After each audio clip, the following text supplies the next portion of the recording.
Bonjour à tous, trois invités dans le menu de votre matinale ce mardi matin. D'abord Marcel Aonon, président de l'association des transporteurs de charbon par les véhicules J9 et assimilés ATC BV J9A. Avec lui, on va parler de la campagne menée par son organisation pour obtenir de l'administration étatique le droit de transporter du bois énergie et du charbon. Marcel Aonon sera en direct au téléphone dans un instant. Notre deuxième invité, c'est Dr Wenceslas Maoussi, enseignant-chercheur à l'université d'Abomey-Calavi, qui va s'engager très bientôt en politique. L'occasion pour nous de lui demander pourquoi les intellectuels vont tous en politique et le mal qu'ils ont à garder leur lucidité scientifique et leur intégrité. Il sera sur ce plateau, lui, par contre, dans ce studio. En attendant de vous présenter le troisième invité, retenez qu'en politique, le Parti Les Démocrates ne sera pas au rendez-vous des prochaines communales. La Sénat a rejeté les dossiers du principal parti de l'opposition. Les quotidiens reviennent sur ce rejet et en donnent les raisons. On fera le tour d'horizon des quotidiens parus ce matin. Ce sera la revue de presse à la fin de cette émission et déjà au tout début avec la une des journaux. Bienvenue à tous.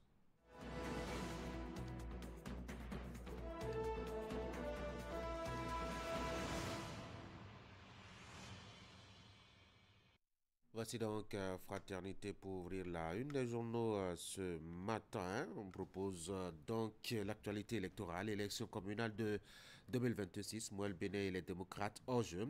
La Sénat déclare irrecevable leur dossier pour rangement inachevé et 120 pièces manquantes.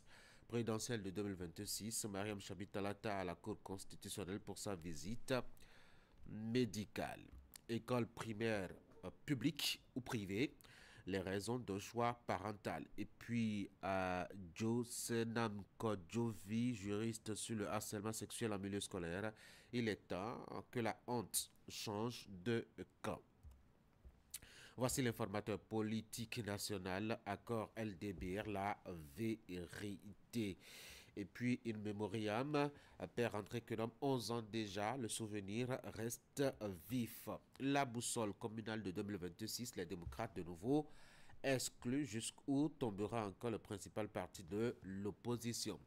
Matin libre politique au Bénin vers des élections générales sans LD. Et si Chantal Adjovi révélait une confidence du couvent. Le grand matin, élection générale de 2026, le parti les démocrates et Mouel Bénin disqualifiés pour les élections municipales. Le grand jury, élection communale de 2026, pardon, Mouel Bénin recalé pour retard, les démocrates pour 120 pièces manquantes. Dabarou, communale de 2026, UPR-BR et FCBE validé, les démocrates et Mouel Bénin recalés. La nouvelle économie Bénin, deuxième trimestre 2025, hausse des recettes et amélioration des dépenses sociales et d'investissement public. Le Clairon, élection municipale de 2026, Mouel Bénin, les démocrates définitivement en cours, c'est une interrogation. Et puis l'indépendant, élection, après l'élection présidentielle, les partis Mouel Bénin et LD n'iront pas au communal de 2026. Voici Fraternité pour la deuxième lecture, élection communale de 2026, Mouel Bénin et les démocrates hors jeu. La Sénat déclare irrecevable leur dossier pour rangement inachevé et 120 pièces manquantes. Présidentielle de 2026, Mariam Chabi Talata à la Cour constitutionnelle pour sa visite médicale. École publique ou privée, les raisons d'un choix parental et puis un dernier titre à Joe Senam Kodjovi, juriste sur le harcèlement sexuel en milieu scolaire. Il est temps que la honte change de camp. Voilà ce qu'on peut retenir donc de la une des journaux. Je vous propose maintenant qu'on passe directement à notre invité au téléphone. Il est déjà bien en ligne. Voici donc le premier invité de ce matin sur l'Actu Matin.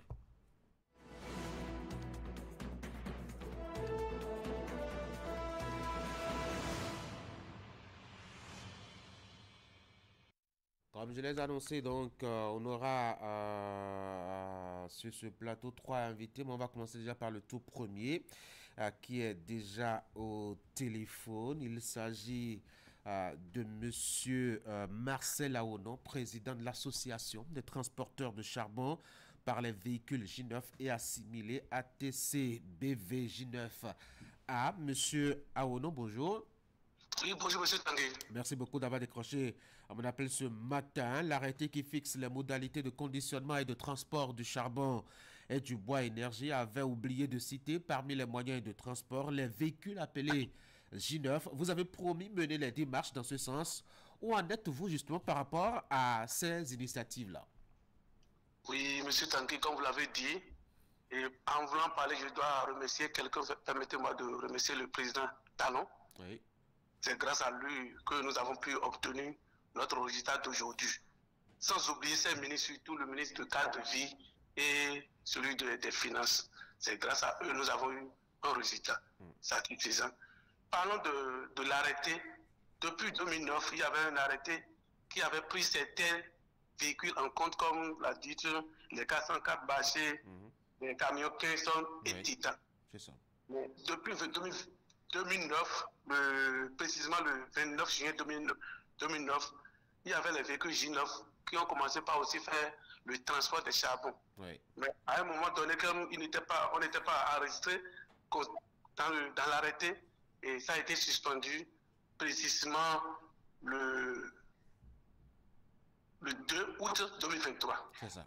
On a fait des démarches au niveau des ministères et grâce à eux, nous avons pu obtenir l'arrêté, nouveau arrêté qui est signé le 15 juillet 2025, qui a inclus désormais les J9 et tout véhicule marque équivalente. C'est ça.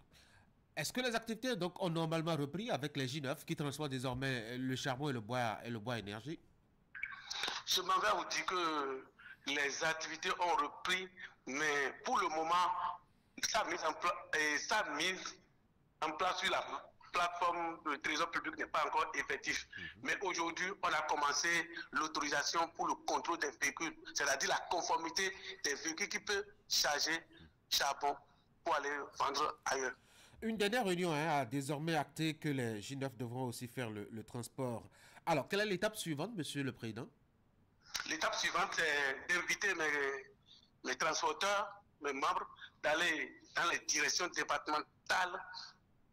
Au niveau des eaux forêts, les directions départementales, on parle de l'inspection forestière. Oui. Donc, d'aller au niveau des inspections forestières pour se faire vérifier leurs véhicules, c'est-à-dire voir si c'est conforme. Si c'est conforme, on va leur donner une autorisation qui va leur permettre d'aller payer charbon et vendre, d'aller transporter du charbon ou vendre. C'est ça. Et quand vous dites conformité, c'est quoi? C'est par rapport au poids, c'est par rapport au volume, c'est par rapport à quoi concrètement pour la conformité? Vraiment, merci beaucoup. Conformité on n'est pas dans le jeu électoral. Conformité dans ce type de véhicule, c'est-à-dire les caractéristiques de véhicule, est-ce que c'est conforme? Est-ce que le volume? Parce que concernant les J9, le volume ne devrait pas supérieur à 20,30 mètres cubes. C'est ça. Donc, il faut aller forcément vers les autorités forestières pour aller voir, vérifier, pour être sûr que ce n'est pas dans les normes. C'est ça. Alors, vous avez tenu une réunion avec l'inspection forestière, notamment de Dassa. Que retenir de vos échanges de ce lundi? Et ce lundi, on avait commencé la vérification, le contrôle des véhicules. Il y avait des véhicules qui sont venus, on a contrôlé. Ces véhicules sont autorisés désormais à transporter du charbon. Donc, depuis hier, tout le monde peut aller au niveau des inspections forestières du Bénin pour aller se faire contrôler et prendre une autorisation pour transporter. Alors, au-delà des J9 et de leur situation, comment va le transport du charbon et du bois à énergie, l'activité au Bénin? Aujourd'hui, l'activité est réglementée. Il y a une réforme, vraiment, je loue le ministre de cadre de vie et son patron aussi, le président Talon, parce qu'il y a des réformes qui sont opérées à ce niveau où ce n'est plus n'importe qui, ce n'est plus en désordre, il faut faire le commerce du charbon, c'est réglementé. Même, on peut aller même jusqu'à parler des marchés, des mini-marchés au niveau des villages pour regrouper. Ce n'est plus quelqu'un d'autre sur moto, on peut transporter un sac de charbon de Boyko à Cotonou, non. C'est réglementé, tout est conditionné. Avec la multiplication des campagnes pour sensibiliser contre les énergies fossiles, est-ce que vous n'avez pas peur que votre activité perde son sens et disparaisse un jour? Non, au contraire, on est tellement contents parce que nous, les acteurs, nous, les transporteurs, nous ne sommes pas seulement dans le côté transport. On aide aussi beaucoup l'administration forestière en reboisant. je m'en vais vous dire, presque tous les membres ont de plantations de bonne quantité. Donc nous contribuons beaucoup à ce fléau-là. C'est ça. Alors, en dehors du transport du charbon, vous êtes aussi dans presque tous les autres produits que vous transportez, parfois même hors du territoire national béninois. Je veux penser par exemple à l'ananas, que certains transportent jusqu'au Burkina, jusqu'au Niger. La tomate, par exemple, aussi, que certains transportent jusqu'au Nigeria et bien d'autres. Comment vont les routes et surtout cette activité transfrontalière? Monsieur Tanguy, côté transfrontalière, l'activité ne prospère pas totalement bien, surtout côté Niger, où vous n'oubliez pas que notre frontière est fermée, frontière que Dieu a créée naturellement, est fermée par nous les humains, surtout les autorités du Nigeria. Et je m'en vais à leur lancer un appel pour leur dire, ça ne sert à rien de fermer ce que Dieu a créé naturellement. Et ce n'est pas Bénin qui s'est imposé pour rester à côté du Niger, non aussi le Niger ne s'est pas imposé pour rester à notre côté, c'est Dieu qui nous a unis. Donc il ne faut pas qu'un individu ou une autorité vienne nous diviser, non. Parce que c'est la population qui souffre. Quand on se dit, on attaque coup d'État, on attaque pour dire le Bénin, base militaire, 600, à leur arrivée là, ce n'est pas le Bénin qui les a favorisés à faire coup d'État chez eux pour que le gouvernement qui est là s'installe. Donc, regardez, il y a plusieurs tentatives de coup d'État au niveau du Mali, Burkina, mais ce ne sont pas les Béninois qui ont incité ça là. Coup d'État, c'est toi. Si tu as un coup d'État, c'est dans ta maison, c'est dans ton pays. Il n'y aura pas quelqu'un qui va quitter dans un autre pays pour favoriser. Au contraire, vous pouvez sécuriser votre pays. Et l'activité de frontière passe désormais normale. Ce que moi, j'ai lancé pour les autorités nigériennes. Monsieur Marcel Aoudon, un mot pour finir cet entretien? Vraiment, pour finir, j'ai fait une expérience, vraiment, le président Talon, son social, là, c'est hors caméra. C'est hors caméra parce que tout ce que nous, on a fait, les démarches qu'on a fait, c'était des démarches hors caméra et on a eu le résultat. Papa, il est quelqu'un, il est vraiment social, mais quand on se trouve devant les caméras pour parler, il n'est pas d'accord.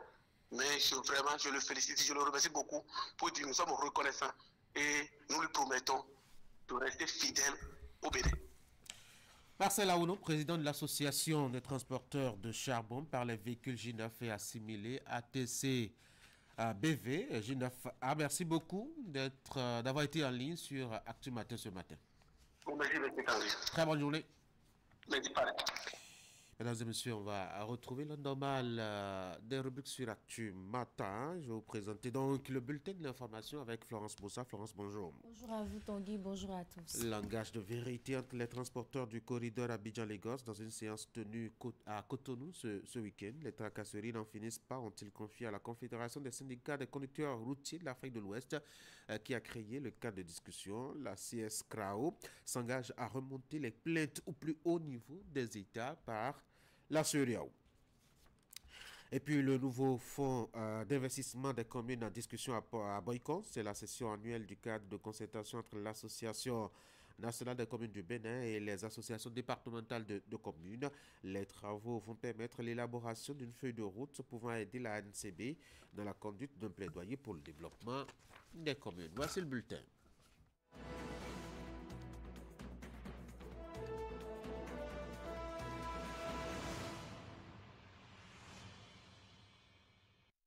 Florence, la Confédération des syndicats des conducteurs routiers de l'Afrique de l'Ouest veut en finir avec les tracasseries policières sur le corridor Abidjan-Lagos. Oui, Tanguy, elle a rencontré les transporteurs pour une séance d'information et d'échange le week-end écoulé à Cotonou.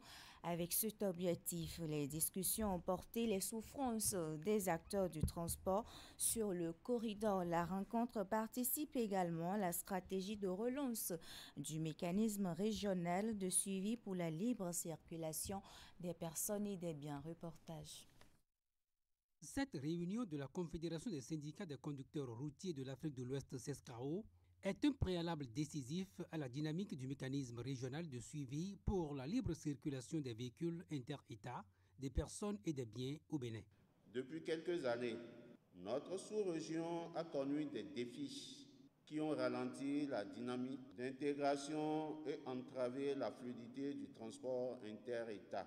Mais aujourd'hui, grâce à la vision éclairée du président sous-régional, au soutien constant de la CEDEAO et à l'engagement de nos autorités nationales, nous reprenons ensemble le flambeau du mécanisme régional de suivi pour rétablir la confiance, la transparence et la coordination sur le corridor Abidjan-Lagos.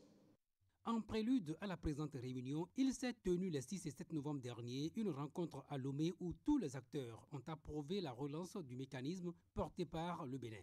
À Cotonou, il sera donc question d'écouter les transporteurs quant à leur souffrance sur le corridor Abidjan-Lagos. Moi, je suis particulièrement déçu parce que rien n'a changé. On continue de souffrir. Au Nigeria, c'est pire. Et la première fois que j'ai entendu parler des souffrances de nos concitoyens hors du Bénin, c'est au Ghana. Un Togolais ne souffre pas au Bénin. Un Nigérian ne souffre pas au Bénin. Un Burkinabé ne souffre pas au Bénin. Les Nigériens, encore moins. Mais quand nous, on va chez eux, ils nous font, excusez-moi l'expression, ils nous font chier. Bien que nous soyons une compagnie d'État ghanéen, nous souffrons plus au Ghana que même les autres ne peuvent pas imaginer. Les transporteurs n'ont qu'un seul souhait, en finir avec les tracasseries policières. Même combat au niveau de la CESCAO, qui entend s'investir pour une relance effective du mécanisme régional. Nous allons informer la CEDEAO, de l'UEMOA, et nous avons souhaité aussi de mettre le délégué de CESCAO dans tout le corridor. Parce qu'il y a beaucoup de choses qui se passent. La CESCAO en appelle à la responsabilité collective de tous les acteurs du transport à faire en sorte que le mécanisme régional de suivi pour la libre circulation des personnes et des biens soit un outil de développement et d'intégration régionale. Le cadre de concertation entre l'Association nationale des communes du Bénin et les associations régionales et départementales des communes tient sa session annuelle. Les échanges vont conduire à l'élaboration d'une feuille de route pouvant aider l'ANCB dans la conduite d'un plaidoyer pour le développement des communes. La rencontre s'est tenue à Boïcon avec à la clé plusieurs débats sur la gouvernance territoriale efficace. Elena Moussou et Georges Vaudouno.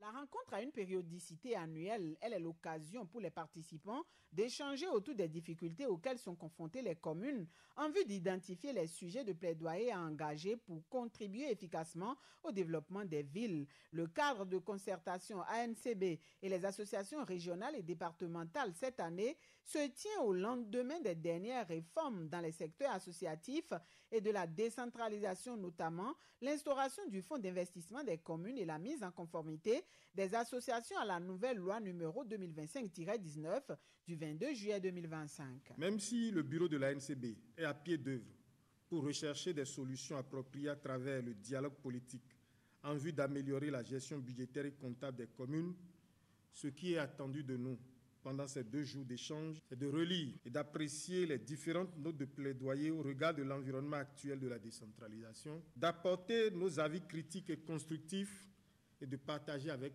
l'assistance d'autres sujets pertinents de plaidoyer. Nous ferons également ensemble le point sur les besoins à satisfaire afin que chacune des associations soit en règle vis-à-vis de la loi. Pour cette session, au titre de l'année 2025, pour la construction de plaidoyer, autorités communales, cadres des mairies, directeurs exécutifs, de même que les secrétaires permanents des différentes associations régionales et départementales se sont donné rendez-vous dans la ville Carrefour. Les assises sont organisées avec l'appui technique et financier de la coopération suisse à travers le programme d'appui à la gouvernance locale et au renforcement de l'attractivité territoriale Agora. Grâce aux associations de communes que nous accompagnons, des préoccupations opérationnelles des communes ont été recensées et formulées sous forme de recommandations et de besoins de plaidoyer. Ces recommandations ont été reversées à l'Association nationale des communes du Bénin par l'unité de gestion du programme et nous sommes très heureux de constater que nous avançons sur ce domaine avec la rédaction des notes de plaidoyer, notamment 3 notes parce que nous avions soumis environ 16 préoccupations et aujourd'hui, 3 sont déjà en chantier. C'est donc le confort pour nous et nous saluons donc à sa juste valeur le travail fourni par la NCB pour aboutir à ces notes de plaidoyer. Occasion de proposer aussi des thèmes à inscrire au programme des prochaines rencontres. Les assises ont duré 48 heures. Les parties prenantes au programme de renforcement de la santé sexuelle et reproductive des adolescents et jeunes restituent l'étude de monitoring de l'éducation à la santé sexuelle en milieu extrascolaire au Bénin. L'atelier les a réunis 2 jours durant un boycott sur l'initiative de CARE Bénin Togo avec financement du Royaume des Pays-Bas et l'UNFPA à la mise en œuvre. Les travaux permettent de tirer des enseignements, formuler des recommandations concrètes pour améliorer la mise en œuvre et institutionnaliser les bonnes pratiques. Compte rendu. Les assises regroupent l'ensemble des parties prenantes impliquées dans la mise en œuvre de l'éducation à la santé sexuelle ESS en milieu extrascolaire, mais également les partenaires soutenant l'initiative. Invités par CARE, ils sont appelés à valider le rapport de l'étude sur le monitoring intensif de l'ESS extrascolaire afin de renforcer l'appropriation des données, éclaircir les décisions et optimiser la mise en œuvre du programme au Bénin. Donc, l'idée, c'est de voir comment notre programme est en congruence avec ces normes qui ont été définies dans l'optique d'avoir un impact sur la vie des adolescents et des jeunes et éventuellement dégager les écarts, voir dans quelle mesure des mesures correctrices peuvent être mises en place pour que ce programme tende vers l'excellence et qu'ensemble on puisse atteindre les résultats escomptés. Cet atelier est un atelier très capital et nous restons convaincus qu'à l'issue de cet atelier, les résultats qui seront obtenus seront des résultats très bénéfiques pour tout le système, en particulier aux bénéficiaires à la base. Organisée avec le soutien financier de l'ambassade du Royaume des Pays-Bas, la rencontre marque une étape importante d'un processus enclenché depuis plusieurs mois. Elle est le cadre choisi pour, entre autres, présenter les principaux résultats du monitoring, incluant la conception, la mise en œuvre, de même que les résultats et les recommandations. Les diverses communications vont permettre aux participants d'identifier les points forts, ainsi que les axes de l'étude à améliorer pour ensuite formuler des amendements. Les résultats de monitoring intensif qui seront présentés au cours de ces 2 jours constituent une étape essentielle. Cet atelier n'a pas pour seul objectif de restituer un rapport. Il a surtout pour vocation de recueillir les perceptions, les analyses et les propositions de chacun des acteurs ici présents. C'est par la confrontation constructive des points de vue que nous pourrons enrichir les conclusions de monitoring et bâtir ensemble une feuille de route solide. Les 2 jours d'échange entre donateurs, partenaires, autorités locales ainsi que les organisations de la société civile présentes sur la planification, le suivi de même que la coordination de l'ESS extrascolaire vont aboutir à la validation de recommandations concrètes en vue de renforcer l'efficacité et l'impact des interventions. Un souci certainement avec cet élément. On va finir avec la communauté des États de l'Afrique de l'Ouest, CEDEAO, qui célèbre en 2025 le 50e de sa création. En amont au lancement officiel du village du 50e de l'institution sous-régionale, s'est tenue une rencontre d'échange entre l'institution et les acteurs des médias à Cotonou. Voici les précisions. En prélude au lancement officiel du village du 50e de la CEDEAO, une rencontre avec les acteurs de la presse. C'est un moment d'échange qui vise à poser les bases d'une célébration qui se veut à la fois pédagogique et stratégique. Ce qui nous réunit aujourd'hui, c'est à la fois de la célébration, parce qu'il y a de quoi célébrer, mais ce qui nous réunit aussi, c'est une certaine introspection. L'idée, c'est d'avoir, comme j'ai dit, un espace à la fois de célébration, mais aussi un espace d'introspection. Célébration parce que, comme je l'ai tantôt souligné, il y a de quoi être fier de la CEDEAO. Et l'activité que nous aurons à organiser, pour laquelle nous sommes invités ici ce soir, avec vous les hommes de la presse, consistera, n'est-ce pas, à découvrir à nouveau ce que c'est que la CEDEAO, le chemin parcouru pendant les 50 ans, ce qu'elle sera pour les années à venir.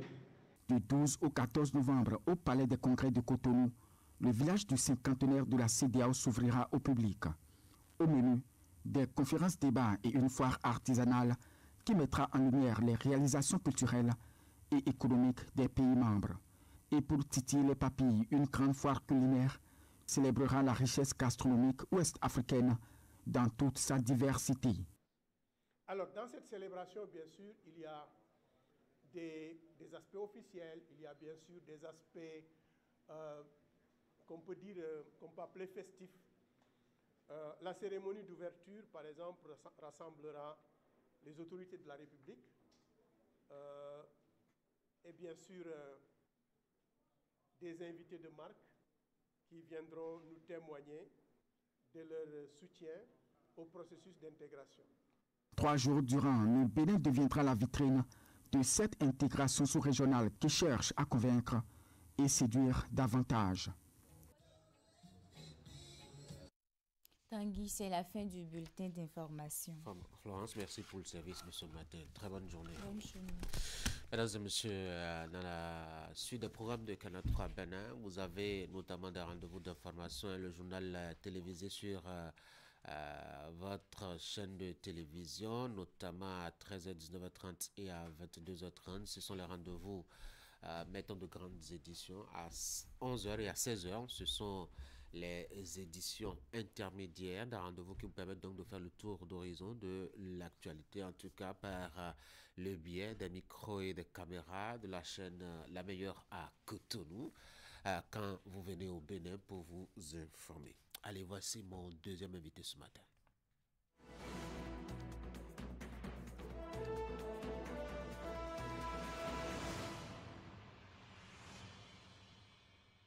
Mon deuxième invité ce matin, c'est Toussaint Assoba, secrétaire général du REDA. Monsieur Assoba, bonjour. Bonjour, cher ami.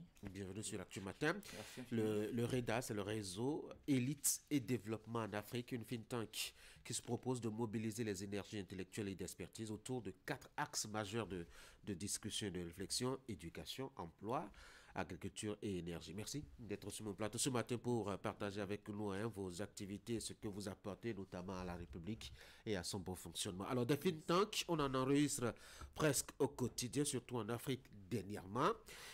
Pourquoi le vôtre naît dans un monde aussi largement dominé par ce genre d'initiative? Qu'est-ce que vous apportez? Merci beaucoup pour l'opportunité que vous nous donnez ce matin de pouvoir donner un peu plus de visibilité. C'est vrai qu'il y a autant de think tanks au Bénin et bien sûr en Afrique. Oui. Mais ce que nous voyons, c'est qu'il n'y a pas cette synergie. Okay. C'est-à-dire nous voyons quelques éléments, quelques cadres, quelques élites qui se réunissent, mais l'implication qui doit venir de la base, des couches vulnérables et surtout de la génération montante, nous ne la voyons pas. Et c'est cette spécificité que nous vous aimerions apporter au niveau du REDA. Non seulement ceux qui sont en train de finir, c'est-à-dire les compétences d'un certain âge, mais également ceux qui sont là actuellement, mais également cette jeunesse qui est en train de venir se mettre ensemble. Mais au-delà de cette connexion générationnelle, on voudrait avoir une connexion entre les secteurs d'activité. Chaque think tank que vous connaissez se spécialise dans un domaine. Absolument. On aurait bien voulu avoir plusieurs secteurs qui se connectent. Comme vous voyez, quand vous prenez par exemple l'éducation, si vous avez l'éducation, mais que vous ne savez pas ce que vous ferez avec votre connaissance, ne serait-ce qu'à travers le travail, l'emploi, vous voyez qu'il y a déjà quelque chose qui ne va pas. D'où un peu cette connexion. Quand vous avez cette connexion, il faut aller travailler ce que la mère nature nous offre le plus, c'est-à-dire la source de nos bénédictions qu'est la terre. Et ensuite, il faut avoir cette lumière pour pouvoir éclairer. Donc, la connexion entre secteurs, nous aimerions également les réaliser. Et bien sûr, la connexion entre les disciplines et les savoir-faire, ce qui manque à plusieurs think tanks. Je vois que vous existez depuis 2022, c'est bien cela, hein? Oui. Que faites-vous depuis que vous êtes né? Vous êtes juste une industrie qui brasse les idées et qui les ventile? Comment ça se fait? qu'on a commencé en 2022. Oui. En 2022, vous savez bien sûr qu'il faut du temps. Depuis 2022, les premiers pionniers ont commencé par réfléchir. On a réfléchi en 2022. En 2023, on a poursuivi les réflexions, toujours pour savoir le bien fondé. Si tout cela en valait la peine, surtout avec la réalité africaine. Oui. Et en 2024, on s'est dit, mais on était convaincus qu'il faut véritablement passer le cap. Donc c'est en 2024 que nous avions posé les premiers jalons, notamment l'Assemblée générale constitutive, l'adoption du plan stratégique pour le plan de communication. Les premières réflexions sur les politiques publiques, c'est en 2024 qu'on a posé toutes ces bases. Et puis actuellement, on s'est dit, OK, chaque année, nous faisons bien sûr la rentrée, mais cette année, on a voulu lui donner une marque spécifique, surtout en profitant un peu de la période des élections en Afrique pour orienter, communiquer non seulement avec la base, mais aussi également avec les acteurs majeurs de gouvernance pour leur dire, OK, c'est bien d'accéder au pouvoir, mais il faut tenir compte des priorités des peuples.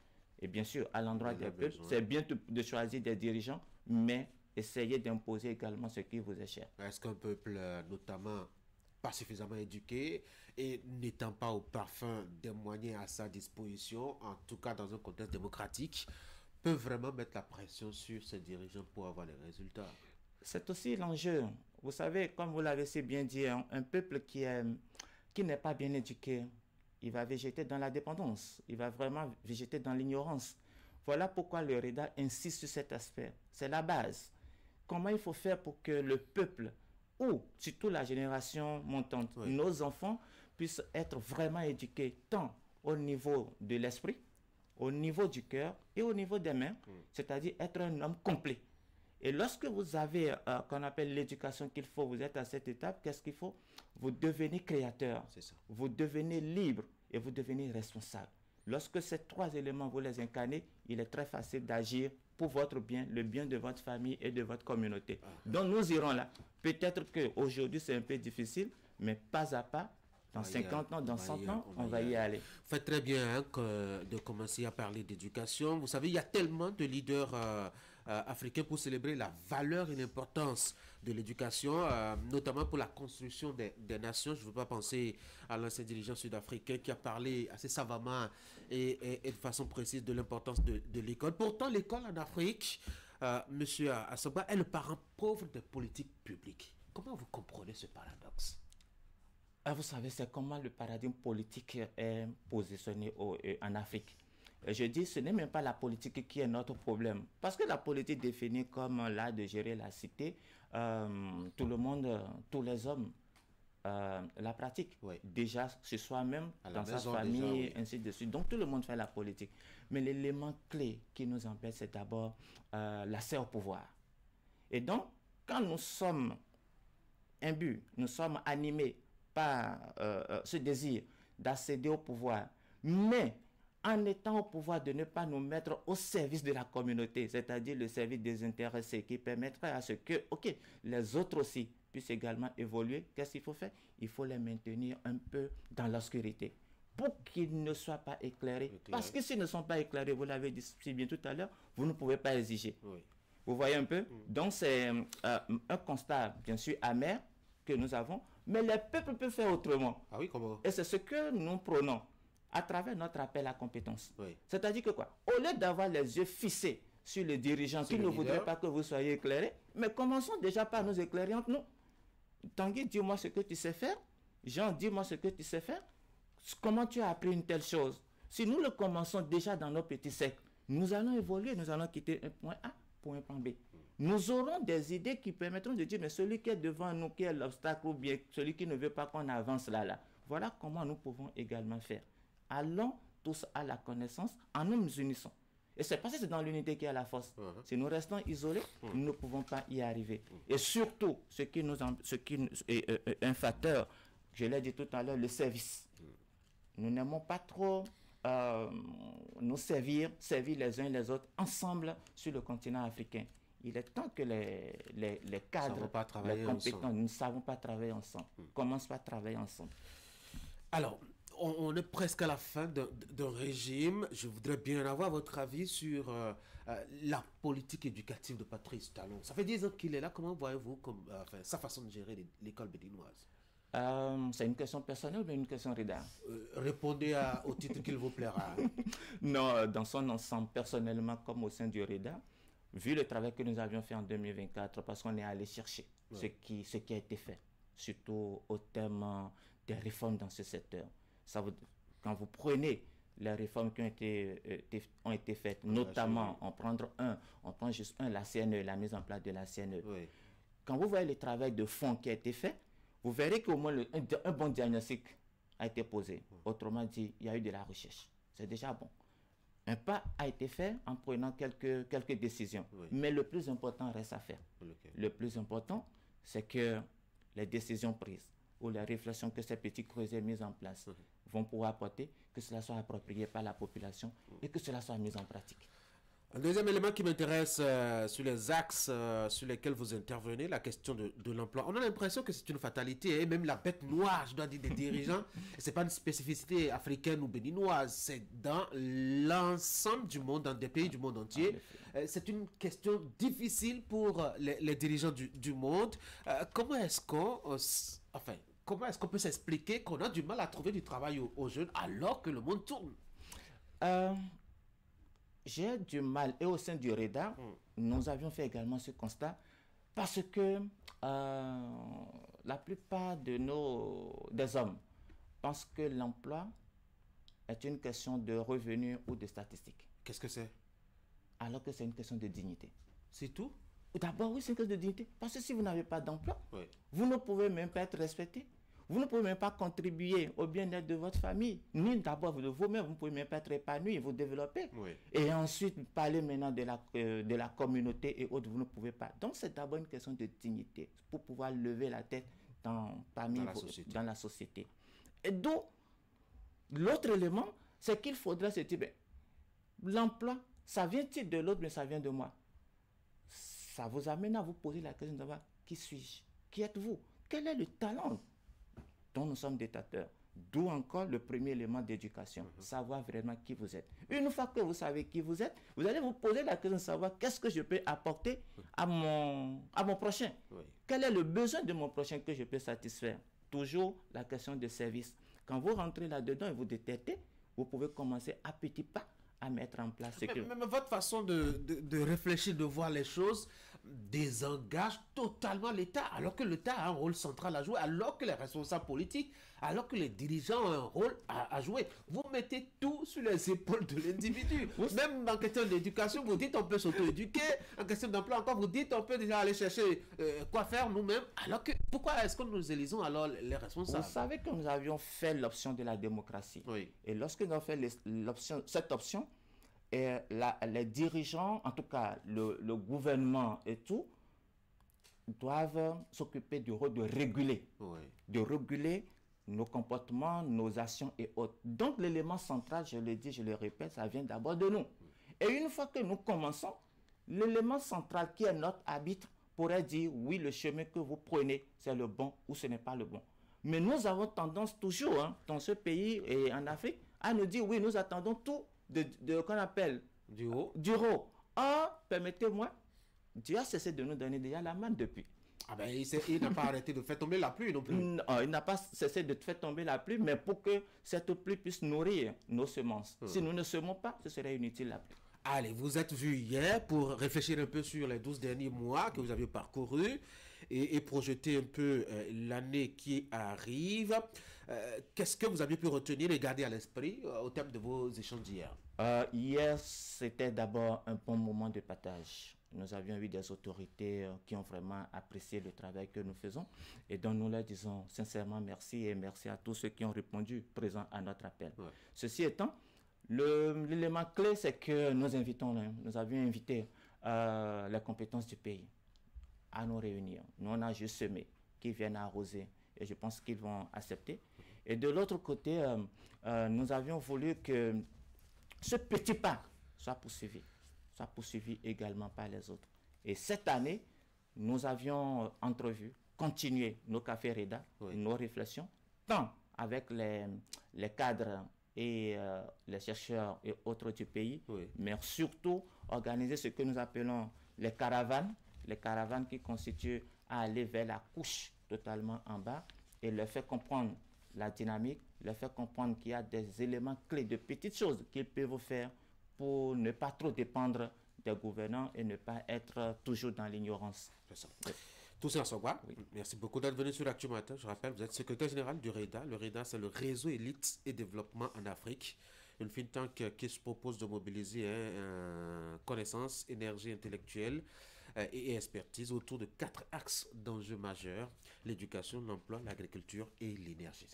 C'est moi qui vous remercie. Très bonne journée. Merci infiniment. Ne bougez surtout pas. Mesdames et messieurs, voici l'actualité des sports chez nous.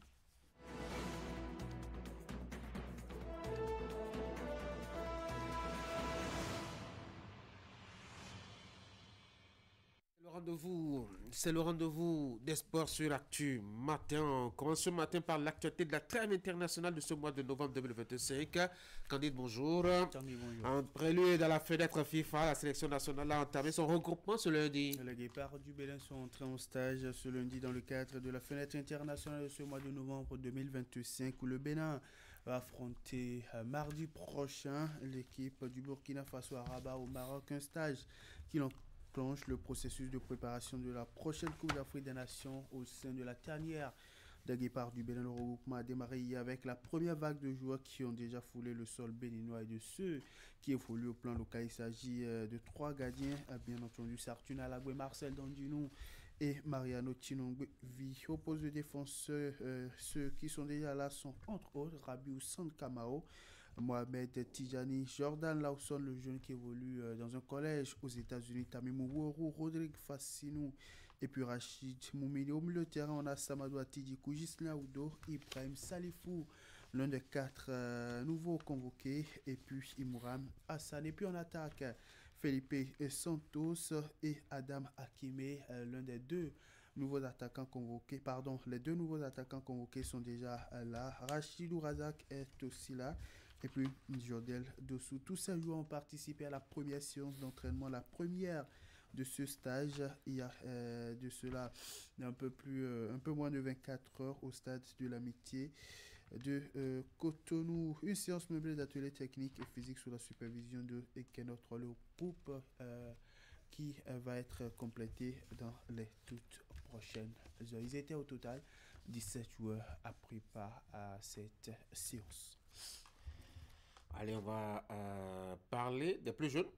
On va s'intéresser maintenant à la 2e édition du tournoi UFOA de la zone B, notamment des dames qui ont moins de 20 ans. Cela se poursuit à Porto Novo, on en parlait même hier. Les Amazones du Bénin, toujours en difficulté. Oui, elles n'y arrivent toujours pas, les Amazones du 20, après 4 journées de compétition face à des adversaires.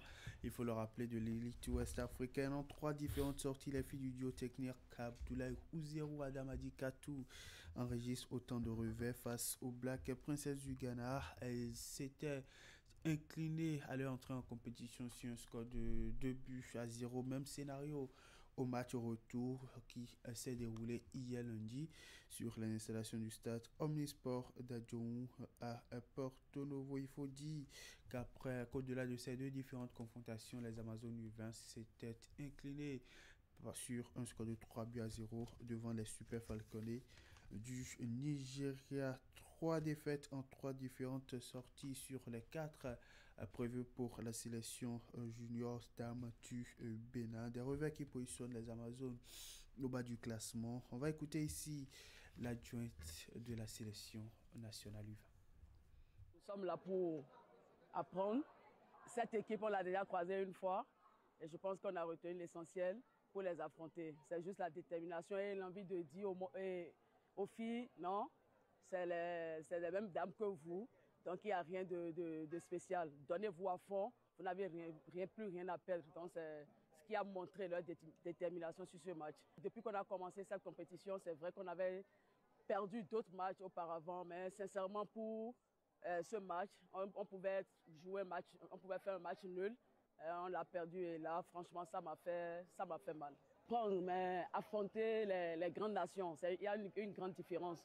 On a déjà fait un travail à un niveau, donc il faut affronter ces équipes pour comprendre, parce que c'est des gens qui, qu'on veuille ou non, c'est des gens qui ont commencé avant nous.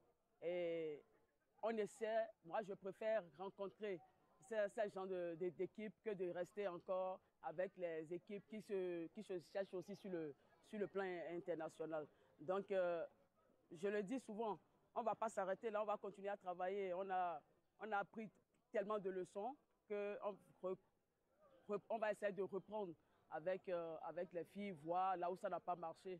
Parce qu'elles ne sont pas aussi bas qu'on le pense. Elles ont quand même progressé selon moi. Voilà donc les mots du coach Adam Adikatou, sélectionneur adjointe des Amazones U20, qui après 3 sorties à la deuxième édition du tournoi FOAB Dames des moins de 20 ans, bien entendu, comptabilise 3 défaites en autant de sorties. Faisons le point complet des différentes confrontations déjà déroulées dans le cadre de cette édition du tournoi FOAB Dames des moins de 20 ans qui se tient à Porto Novo.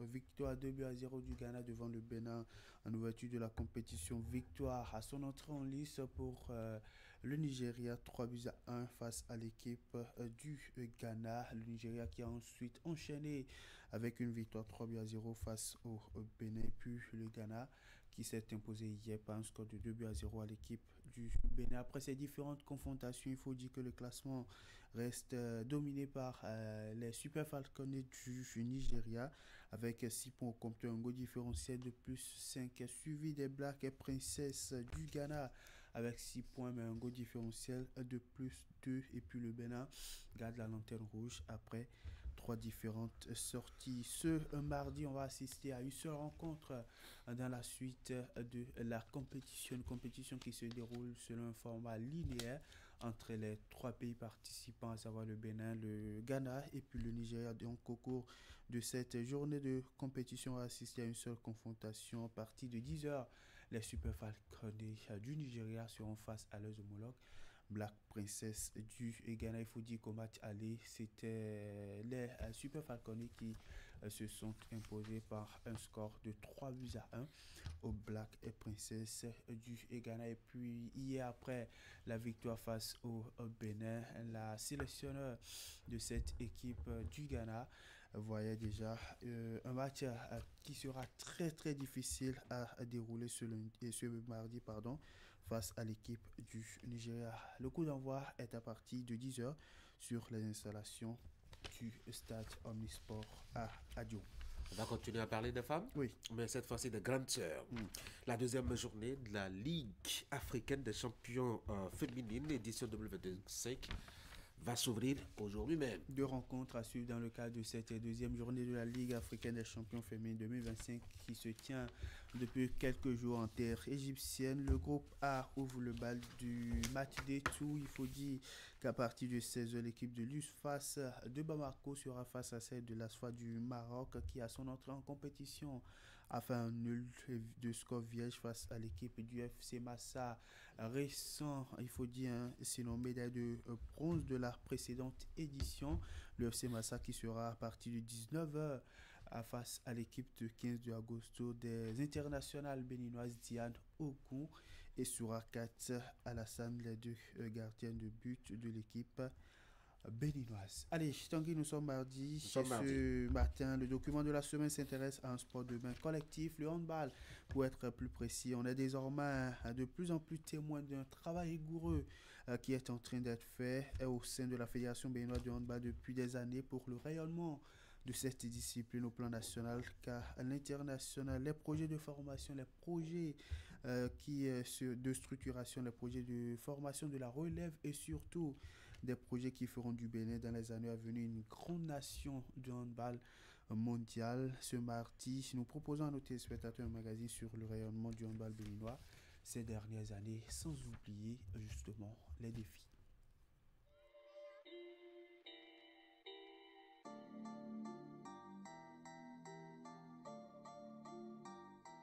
Et si le handball était devenu l'une des disciplines dont le rayonnement positionne le Bénin à une place de choix sur la carte sportive internationale? Désormais, plus rien d'anodin dans la régularité des performances des différentes équipes et sélections nationales en compétition continentale. C'est un chemin qui est tracé depuis plusieurs années déjà et la démarche suivie de divers chantiers sur lesquels des actions sont menées. La formation des différents acteurs indispensables pour le développement de la discipline, entre autres, les arbitres, les entraîneurs de différents niveaux, de la licence D à la licence A de l'IHF. La création d'un cadre dynamique autour du championnat national avec un niveau technique et tactique relevé qui attire aujourd'hui des handballeurs et handballeuses de plusieurs pays du continent. Donc nous avons eu un championnat à presque 10 nationalités. Et la seule chose que moi je voudrais dire, je considère que les salaires sont de l'ordre du secret professionnel. La seule chose que je pourrais dire, c'est que si tous ceux-là sont venus, c'est parce qu'il y a mieux que chez eux. Donc si vous voulez un référentiel, nous avons le plus beau championnat d'Afrique noire aujourd'hui sur le continent. Je le dis devant la télé, le Bénin a le plus beau championnat local d'Afrique noire sur le continent. Il n'y a pas de match. Il n'y a pas de match. C'est pour ça que tout le monde veut venir chez nous. Au-delà du plan national, la vision de la Fédération béninoise de handball est aussi ambitieuse à l'international. Sidikou Karimou et son équipe veulent rendre davantage compétitives les différentes sélections nationales. Dans ce cadre, la question de l'exportation des valeurs et potentialités béninoises s'invite au menu des chantiers. Un défi important que la fêtière du handball béninois veut relever à travers un partenariat avec le club du HBC Nantes.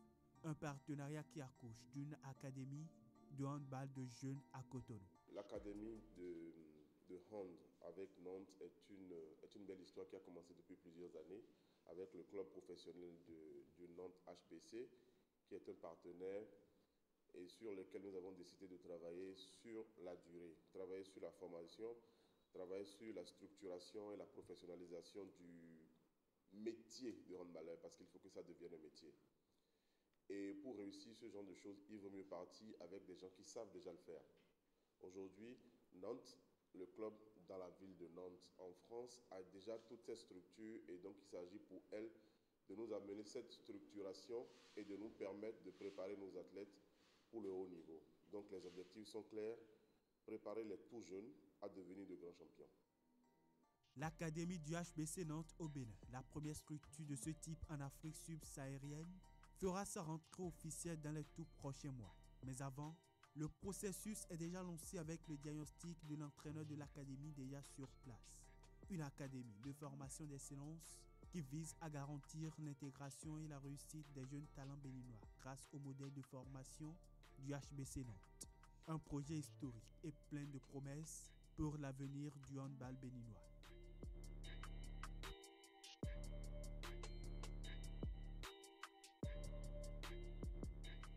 La préparation de la relève en pleine gestation est au cœur des ambitions, ce qui n'occulte en rien l'attention et la mise en œuvre des projets parallèles et surtout bénéfiques aux handballeurs professionnels ou qui aspirent à l'élite.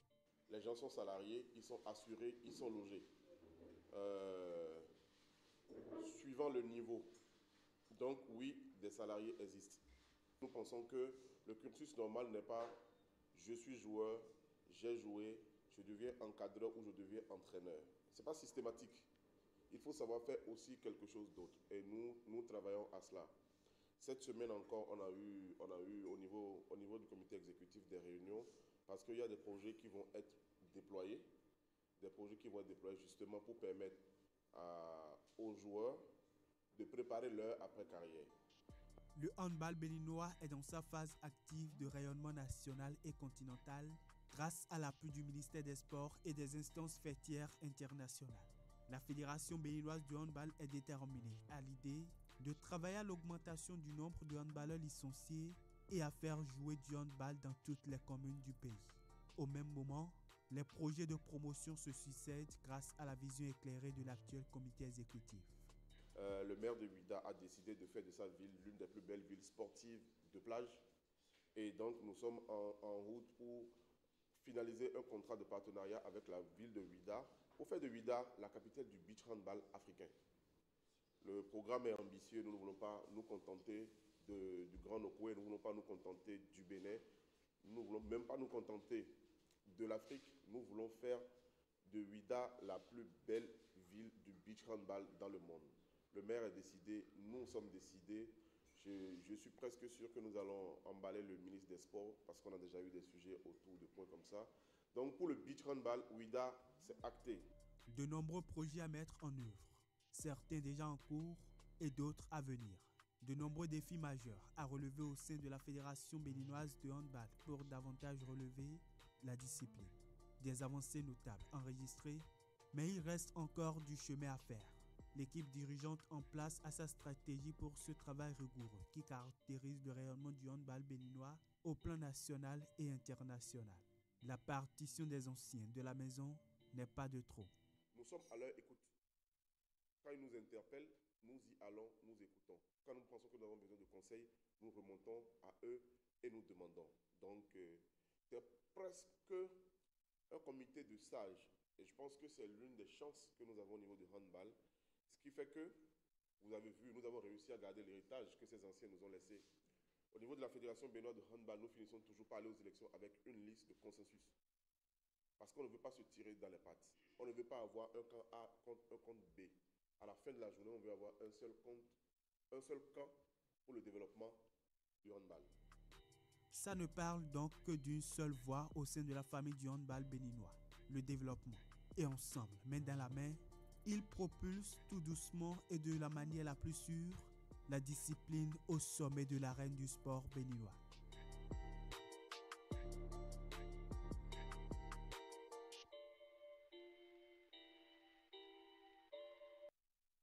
Tanguy, voilà donc le nouveau numéro du document de la semaine, notamment celui de ce mardi. Merci beaucoup. Très bonne journée. Merci, pareil. Mesdames et messieurs, voici mon troisième invité ce matin.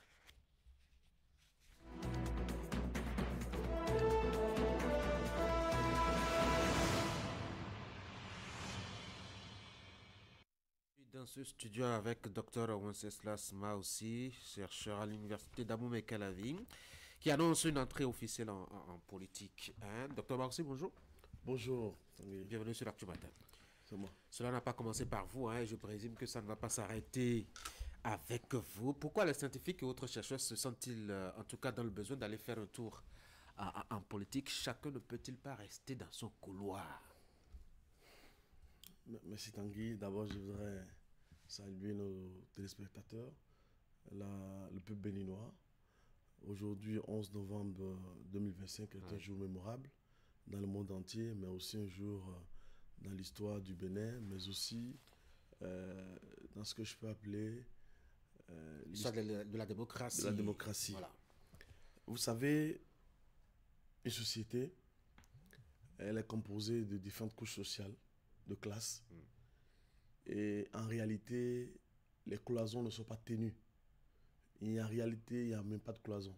De ce point de vue-là, un universitaire, un chercheur, à un moment donné, peut décider de mettre ses compétences, son expertise au service de la communauté autrement. Ouais. Encore que dans les missions de l'universitaire, ou même de l'université, en dehors de façonner les esprits, de faire de la recherche, de découvrir d'autres connaissances, etc., il y a une troisième mission qu'on oublie souvent, qui est le service à la communauté.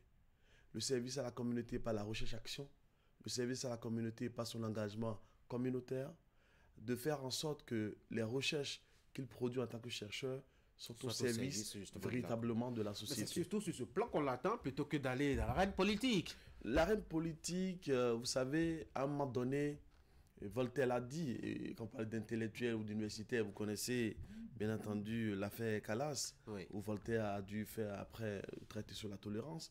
On a bien vu, il y a eu Zola aussi avec Dreyfus, qu'à un moment donné, les intellectuels, quand ils sont engagés ou quand ils sont obligés parfois de porter le combat partisan. Et c'est de ce point de vue que, au regard du contexte béninois par exemple, vous ne pouvez pas continuer de dire que vous êtes un intellectuel pontin et rester en dehors des cadres tracés par les réformes du système partisan, par exemple, dans la République du Bénin. Et de ce point de vue-là, il serait plus honnête de faire le combat politique dans les cadres tracés, quitte à, puisque nous sommes en démocratie, et la possibilité est donnée à chacun d'être d'une obédience ou d'une autre.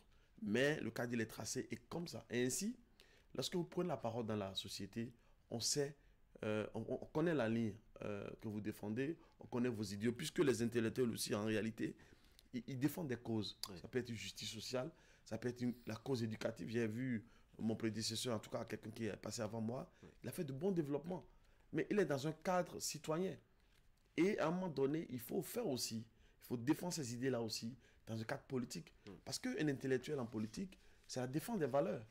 Quand on est un intellectuel ou on est universitaire, mais encore qu'il y a une différence entre les deux, on met tout ça. Quand on est de l'élite intellectuelle, de cette manière-là, on ne peut pas être de cette élite en promouvant des valeurs. C'est-à-dire, vous ne pouvez pas arriver à ce niveau si vous n'avez pas défini des valeurs, si vous ne chérissez pas des valeurs. Et donc, en réalité, le switch que vous faites pour aller en politique, c'est la continuation de ces valeurs que vous défendez, mais dans un creuset qui est tracé, qui est reconnu par la Constitution, dans un creuset qui vous donne d'occasion de servir autrement la communauté. Alors, l'expérience a montré que la plupart du temps, les scientifiques, les chercheurs et autres intellectuels, les universitaires, comme vous les appelez, s'aventurent dans le monde de la politique, perdent souvent de leur crédibilité et de leur lucidité scientifique. Et là, je pèse bien mes mots, parce que certains en arrivent même, je dois dire, à poser en acte le contraire, et alors là, le contraire total et exact et parfait de ce qu'ils ont pourtant enseigné à leurs étudiants, à leurs apprenants dans les cadres universitaires. Et quand on sait que vous êtes un intellectuel ou un universitaire rigoureux, en tout cas scientifiquement rigoureux, faut-il établir qu'on vous a perdu comme ça en griffe? Je ne le pense pas. C'est des lucarnes, c'est des vues. Je vais vous expliquer. Oui. Il y a deux aspects. Le premier, d'abord, je commençais à expliquer que il n'y a pas une dichotomie entre un intellectuel et la vie politique. Oui. C'est une continuation en réalité. Totalement. Donc, ce n'est pas antinomique. Ensuite, ce qui est intéressant et que les citoyens abordent, c'est que c'est deux rationalités différentes. Okay. C'est-à-dire que la rationalité de l'universitaire, de l'intellectuel, est une rationalité scientifique, alors que la rationalité de l'homme politique est une rationalité de l'acteur. Et cette rationalité peut à un moment donné changer. Et c'est ainsi que les citoyens et ceux qui le disent à bon droit veulent voir en l'universitaire qui a rejoint la politique de continuer à avoir la même rationalité. Oui. Et là, c'est en ce moment qu'on peut lui opposer ce qu'il a défendu brillamment par le passé et ce qu'il fait dans la politique. Oui. Mais sur le principe des valeurs, ça reste les mêmes. Dans la vie réelle, comme en société, les valeurs sont les valeurs. La ponctualité, la ponctualité. L'humanisme, la solidarité reste la solidarité.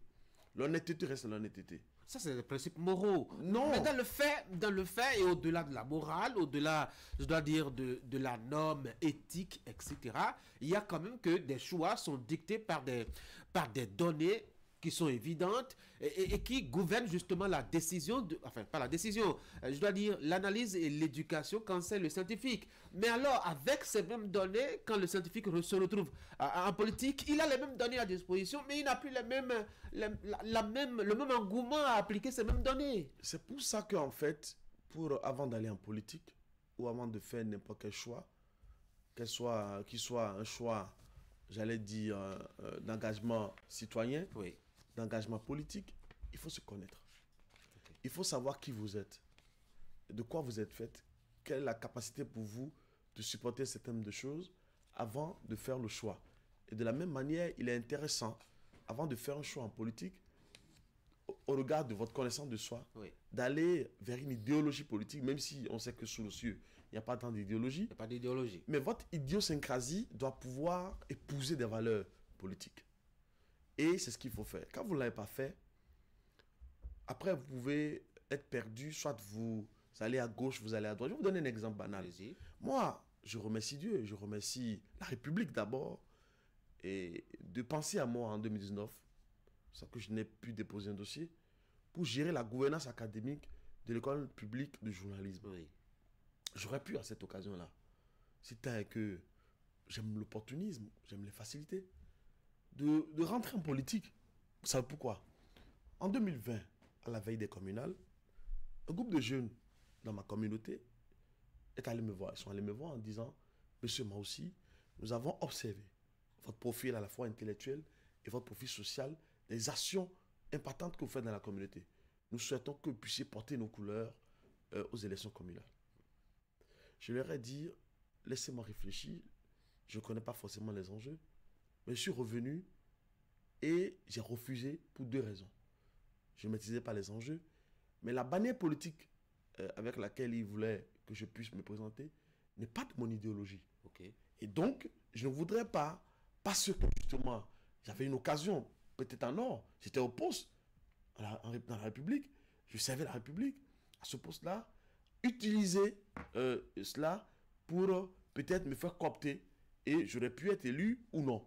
Et en ce moment-là, depuis 5 ans, je serai dans l'arène politique. J'ai continué à mûrir.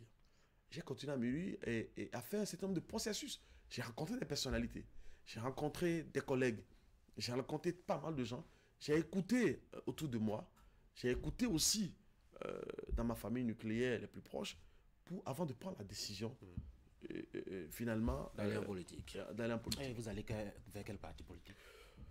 Ce que je peux vous dire, je ne peux pas, c'est pas l'ordre du jour actuellement, mais je peux vous dire que je suis d'une obédience de la social-démocratie. Vous avez tout dit. Il n'y a plus de détails à donner. Et il y a un aîné qui a dit quelque chose que j'apprécie, un patriarche, en disant que quand j'ai échangé près d'une heure avec lui, à un moment donné, il m'a dit ceci, M. Maoussi, un bon cadre ferait un bon homme politique.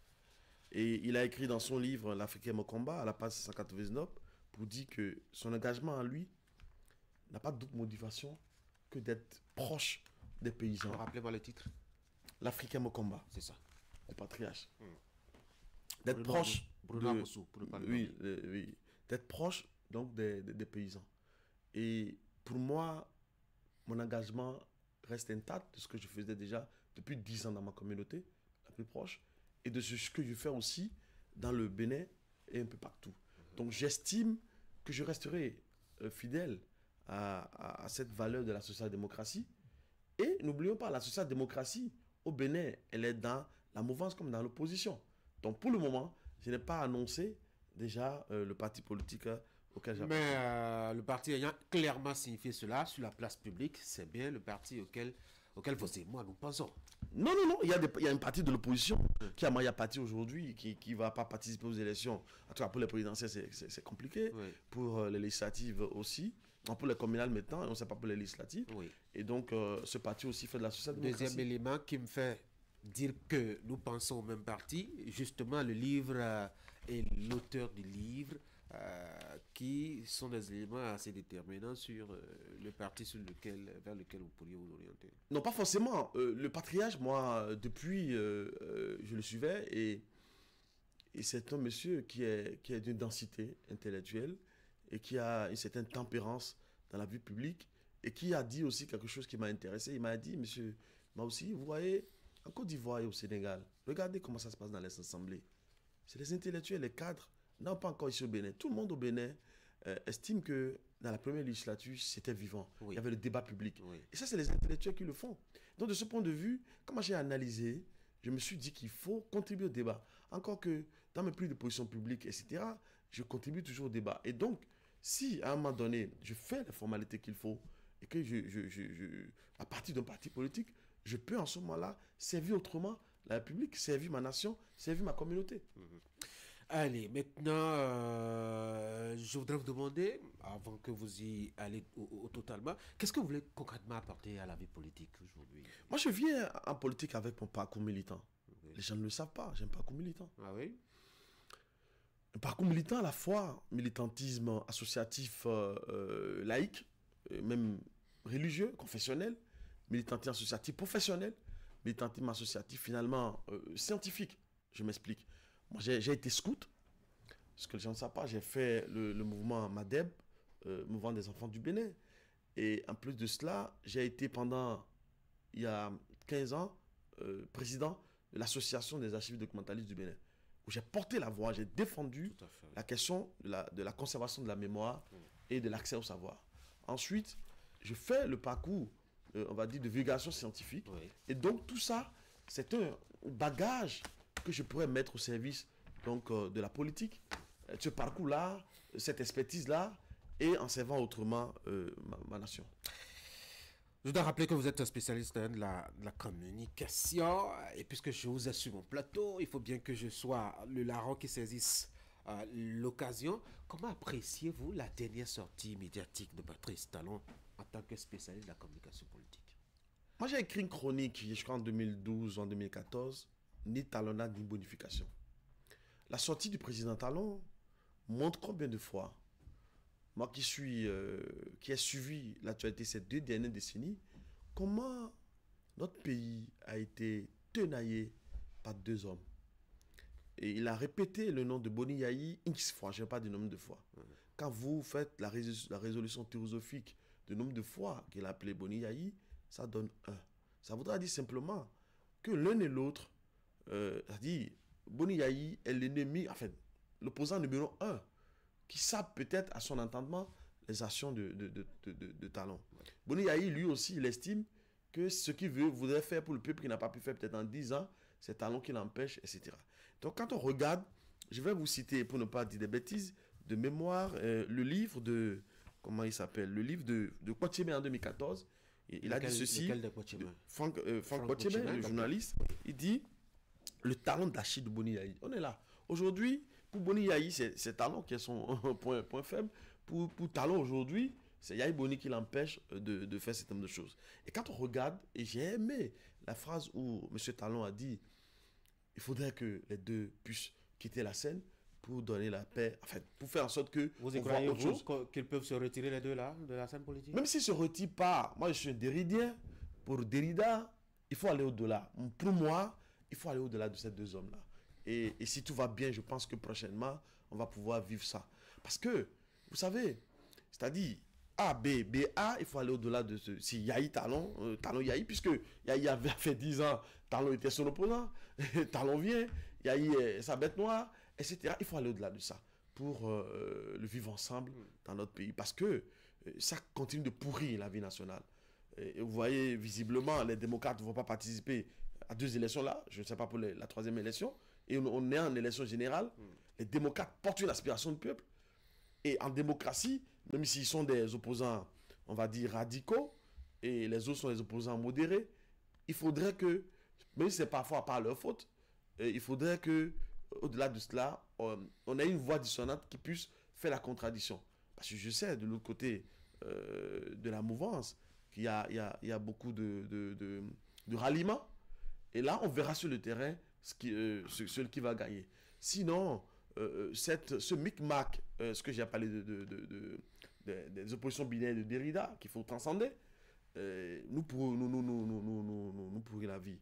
Je pense qu'il faut aller au-delà et il faut prier pour que les uns les autres comprennent cela. Yayi Boni, Talon, c'est à eux deux, le Bénin se résume pas à eux deux. Et j'ai bien l'impression que pendant encore quelques bonnes années, on en parlera encore. En tout cas, c'est à l'État, puisque c'est l'expression. Non, il faudrait que prochainement nous puissions trouver quelqu'un, un profil qui incarne, qui transcende. Une indépendance, une autonomie vis-à-vis non, de ça dit que ça va être difficile, encore que les deux sont promises à se retrouver éventuellement, si la révision de la Constitution passait, se retrouver encore dans le Sénat, puisqu'ils sont 2 anciens présidents, même si le premier ancien a décliné l'offre. On est bien loin de ces jours où on les verrait plus se prononcer sur la place publique, ou en tout cas agir en tant que tel sur la place publique. Parce que, on va poser la question sur la sortie du chef de l'État. Oui. Peut-être que cela préfigure de Tchakpodji qu'il avait annoncé. Vu que l'un va voir l'autre, et l'autre revient pour dire une autre chose, peut-être qu'on va aller vers ce Tchakpodji là pour que tout le monde soit éclairé. Tout à fait. Parce qu'au fond, ces discours interposés, etc., ne facilite pas, pour moi, il n'y a pas une lisibilité. Il y a quelque chose peut-être que nous ne savons pas. Et donc peut-être la Tchakpodji va nous révéler ça. Pourquoi pas. Docteur Romanceslas aussi, merci d'être venu. C'est moi. Très bonne journée. Et bonne chance surtout pour votre nouvelle aventure. Merci. Mesdames et messieurs, voici la rubrique santé ce matin.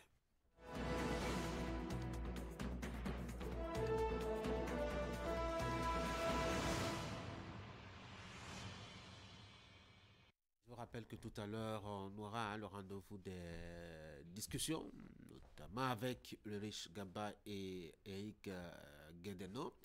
On va évoquer notamment la situation du parti les démocrates, exclus, enfin, qui ne participeront pas encore, je dois dire, à ces consultations locales décentralisées. La Sénat, la Commission électorale nationale autonome, eh bien, a recalé leur dossier pour des raisons manifestées, en tout cas publiées par les quotidiens. Vous les avez suivis récemment, on en dira deux mots. Et puis, si le temps nous le permettait, on ira à Dakar pour constater que ce week-end était chaud. Toute la ville est pratiquement sortie pour suivre ou écouter le Premier ministre Ousmane Sonko qui a essayé de démontrer un peu sa capacité de nuisance en griffe au plan politique. Allez, pour l'instant, on n'en est pas encore là, on va parler santé. Madame Santé est de service ce matin sur Actu Matin. Cette fois, bonjour. Bonjour Tanguy. Merci d'être là. Allez, on va prendre donc le rendez-vous santé de ce matin en continuant à parler de novembre bleu, c'est ça, hein? Oui. Alors, derrière chaque homme qui prend soin de sa santé, il y a souvent une femme qui l'y a poussé, une épouse, une fille, une soeur, une amie, et qui d'autre encore. Le cancer de la prostate avance en silence, mais les femmes, elles, veillent. Ce matin, donc, vous nous proposez de faire la lumière sur le rôle que les femmes peuvent jouer, rôle essentiel dans la lutte contre le cancer de la prostate. Exactement, comme dans le cas du cancer de sein, où les femmes bénéficient de l'accompagnement des hommes. Les hommes aussi bénéficient dans le cadre de Novembre Bleu de l'accompagnement des femmes. Oui, les femmes jouent un rôle majeur, souvent discret, mais déterminant dans la sensibilisation au dépistage du cancer de la prostate. Les femmes, premières gardiennes de la santé familiale, si on peut le dire ainsi, dans de nombreux foyers, ce sont les femmes qui s'assurent que chaque membre de la famille est en bonne santé. Les femmes fidèles à leur rôle de maman sont les premières à constater qu'un enfant a trop de fièvre, un enfant est trop calme que d'habitude, que l'autre a le visage enflé, donc c'est qu'il est certainement anémié. Elles sont là à faire les premiers diagnostics, même avant le médecin, bien sûr. Donc c'est pareil avec les hommes qui sont leurs maris et papa de la maison. Il faut dire que les hommes ont tendance à négliger leur santé et qu'ils ne se soignent que lorsque le mal est vraiment assis. Ils se disent, bon, c'est une petite fièvre, c'est un petit mal de tête, je n'ai pas à me soucier de ça. Donc, dans ce mois consacré à la sensibilisation sur le cancer de la prostate, les femmes doivent plus que jamais être attentives. Elles connaissent souvent le corps des hommes et leurs habitudes mieux qu'eux-mêmes. Et ils ne l'admettent pas souvent. Et dans ce cas, le cancer de la prostate... Ah oui, mais c'est vrai. Pour une première fois, vous voulez vous occuper de nous, il faut encore nous taxer de tous les adjectifs. Non, mais c'est vrai. Oui, c'est ça, c'est vrai. Reconnaissez juste que c'est vrai. D'accord, c'est vrai. Il y a la femme, elle observe mieux son homme. Bon, il y a des choses que l'homme ne peut vraiment pas dire sur sa femme, que la femme, elle sera à l'aise à dire sur son homme. Donc, elles s'observent mieux. Donc, elles connaissent mieux le corps et les habitudes de leurs hommes. Prenez ça comme ça, c'est ça. Bon, je l'ai déjà pris.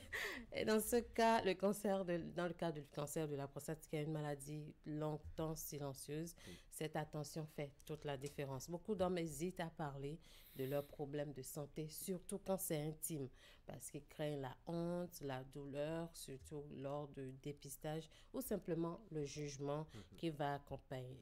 La méthode utilisée pour le dépistage, c'est le toucher rectal, ce qui fait que c'est déjà rejeté même avant d'être expliqué par les hommes. Très dérangeant. Voilà, parce qu'ils ne veulent pas s'imaginer cela.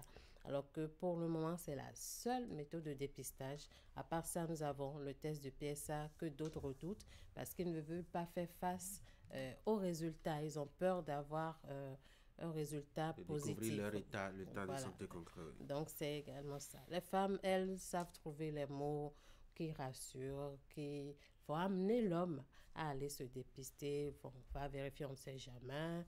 Cela n'a rien de honteux si ça a rapport à ta santé. Donc, il y a ces mots-là que les femmes ont pour quand même inviter ou amener l'homme à aller se faire dépister. Donc, à la réception du diagnostic, le choc est immense au niveau de l'homme. Ils ont peur de mourir. Ils ont peur de perdre leur virilité. Surtout, c'est surtout ça. Il y a la peur de devenir un fardeau pour la femme. En fait, aucun homme n'a envie d'être dépendant d'une femme, même si c'est par rapport à sa santé. La fierté de l'homme fait qu'il se dit, bon, qu'il n'a vraiment pas besoin de quelqu'un dans quoi que ce soit. Donc, il y a tout cela qui fait que les hommes hésitent vraiment à aller se faire dépister, surtout quand on parle de ce genre de maladie. Donc, en ce moment, les femmes sont souvent le pilier émotionnel de leur compagne. Elles accompagnent pendant les traitements, déjà pour le dépistage et au cas où le résultat est positif. Dans les traitements, elles sont là. Elles soutiennent dans les moments de doute. Elles sont là pour encourager à une reprise de vie normale, à leur dire que non, perdre sa vérité pendant un moment, ce n'est pas un problème. On ne mourra pas juste parce qu'on a vite diagnostiqué la maladie. Car oui, les traitements peuvent toucher l'intimité vraiment masculine de l'homme, l'érection, la fertilité, la continence. Il y a qu'il va souvent aller aux toilettes, mais les mictions seront vraiment très petites. Oui. Donc, il aura mal souvent. Donc, c'est un sujet sensible où le regard et les mots aimants d'une femme peut changer beaucoup de choses. Il est donc indéniable que lorsqu'une femme invite son homme à se faire dépister, elle soit consciente. Il faut dire qu'elle est consciente que le cancer de la prostate n'est pas que l'affaire de l'homme, mais de toute la famille, puisque un homme invalide, c'est un très lourd fardeau pour la famille, parce qu'on le reconnaît. Il faut qu'on le reconnaisse. L'homme apporte plus de 50% du revenu dans le foyer. Donc, c'est un peu ça. Aujourd'hui, on veut juste sensibiliser les femmes à mieux accompagner leurs hommes dans ce mois de novembre, comme ils ont été à nos côtés dans le mois d'octobre, dans le cadre du cancer de sein. Mesdames, messieurs qui nous suivez, un peu de justice pour vous ce matin. Ah oui. Ça n'arrive pas tous les matins, en tout cas, parce que la mobilisation souvent a toujours été en faveur des femmes. Merci beaucoup, Esther, pour ce tour d'horizon. Mais si les hommes peuvent contribuer en matière donc de lutte contre le cancer, c'est à travers la palpation à la maison. Est-ce que les femmes ne peuvent pas nous aider pour les toucher rectales? Non, si on ne peut pas le faire parce qu'on n'est pas professionnel. On n'est pas professionnel de la question. On n'est pas professionnel à chercher les nodules. Au moins, on sait que les seins sont dans la partie extérieure du corps. Donc, on les voit. La prostate, ça ne se voit pas. Mais le médecin, lui, sait où toucher pour avoir accès à cela. La femme ne peut juste pas toucher son homme par le rectum juste pour aller chercher la prostate, puisqu'elle ne sait même pas où est-ce que ça se situe. Si on avait la capacité de le faire, on allait le faire. Ce n'est pas un problème. On parle de nos maris. Donc, on est là pour ça. Merci beaucoup. Merci. Très bonne journée. Merci beaucoup. Mesdames et messieurs, ce fut un marathon depuis 7 heures. Il n'y a pas eu de pause. Je vous propose de souffler maintenant un peu. En novembre, seulement sur Canal+. On vient de signer Michael Jordan.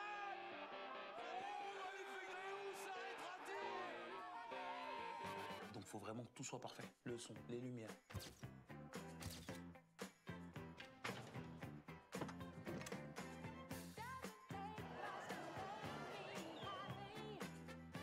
Cinéma, sport, séries et grands spectacles, les cadeaux sont déjà là. Jusqu'au 30 novembre, le décodeur HD est à 5 000 francs pour 2 mois d'abonnement à la formule Access. En plus, l'installation est offerte. Et si vous vous réabonnez à votre formule habituelle, profitez de 15 jours à toutes les chaînes ainsi qu'à l'option DSTV English+. Tu vois mon pote, quand je fais le calcul, Canal Box c'est vraiment top. J'ai internet avec la fibre et c'est ultra rapide. Avant, je rechargeais tous les jours. 1 giga pour elle, 100 mégas pour lui. Maintenant, je paye une fois par mois ma connexion. Ça me coûte moins cher, c'est illimité. Imagine les économies.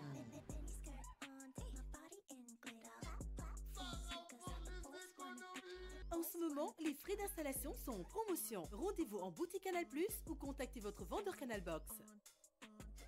On connaît tous ce sentiment. Quand tu as tout donné et que rien ne vient.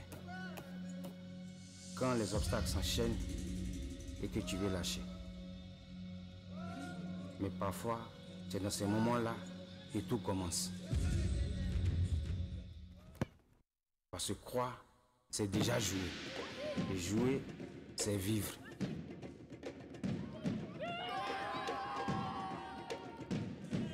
Nous sommes une marque proche de vous, fiable, engagée. Johannesburg, on parie sur vous.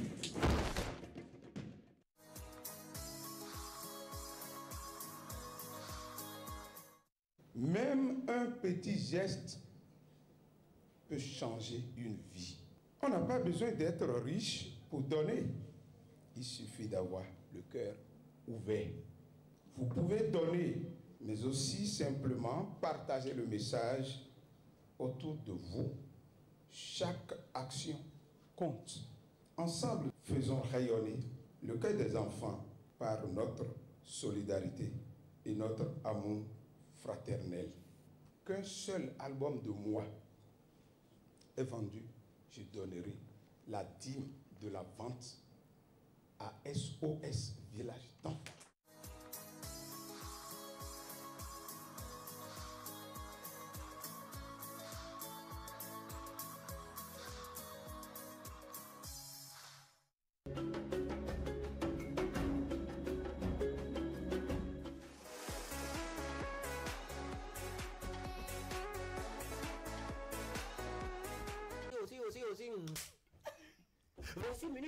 Donc il était vraiment rigoureux avec vous. Vraiment rigoureux avec nous. Sinon déjà à 7 ans on a commencé la musique, on pouvait aller dans le décor.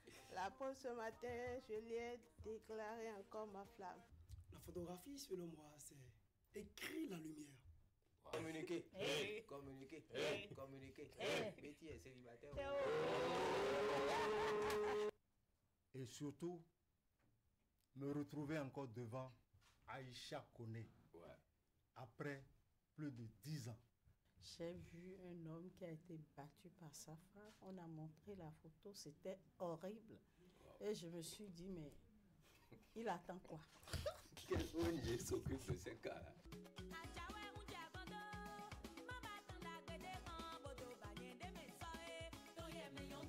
Vous devez avoir votre convention de vente, bien évidemment, ce qui montre que vous avez acheté le domaine. Oui, je voudrais vous inviter à faire massivement le déplacement. Quand je vous dis que je suis chargé d'onction, c'est-à-dire... Nous préparons la journée internationale du jazz, qui va être encore cette année, comme d'habitude, un truc... Non, j'ai laissé le côté humoriste, parce que franchement, le Béninois, pour faire rire le Béninois, c'est compliqué. Pour faire rire le Béninois. Donc ce qui nous oblige tous aujourd'hui à nous intéresser à la chose technologique.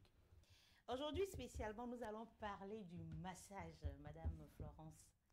Est-ce que par moment, il n'y a pas des hommes qui... Oui. Ah oui, c'est le risque du métier. C'est le risque du métier. Donc vous les laissez d'abord. Bon, oui, on essaie de... Il y a une méthode de voilà, de les calmer. Quand je vous dis Amozobogla, c'est ça qui a formé le Zogla. Vous dansez des djis. Vous dansez des djis. Ça fait Zogla dance. Voilà.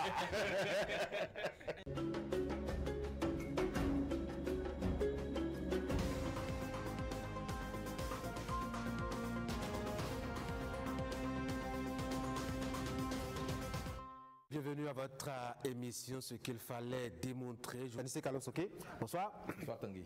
Quand l'opposition prend note et fait ses appréciations, on trouve qu'elle peint tout en noir. C'est l'esprit avec lequel nous avons tous abordé le renouveau démocratique qui donne à penser que le rôle des uns est de blanchir et celui des autres de noircir.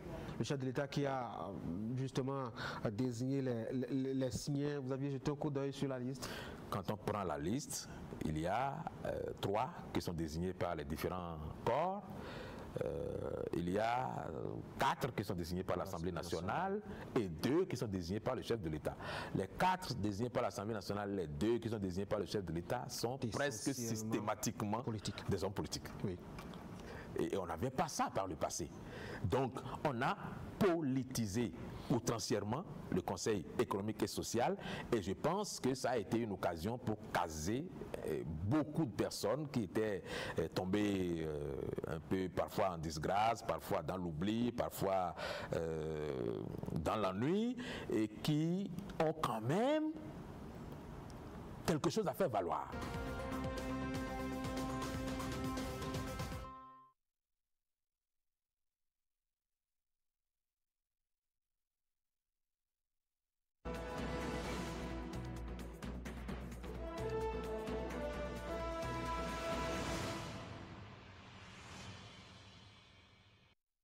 Mesdames et messieurs, nous sommes de retour sur ce plateau pour engager la 20e ligne droite de cette émission, notamment le débat. Je rappelle que juste après, vous allez suivre la revue de presse.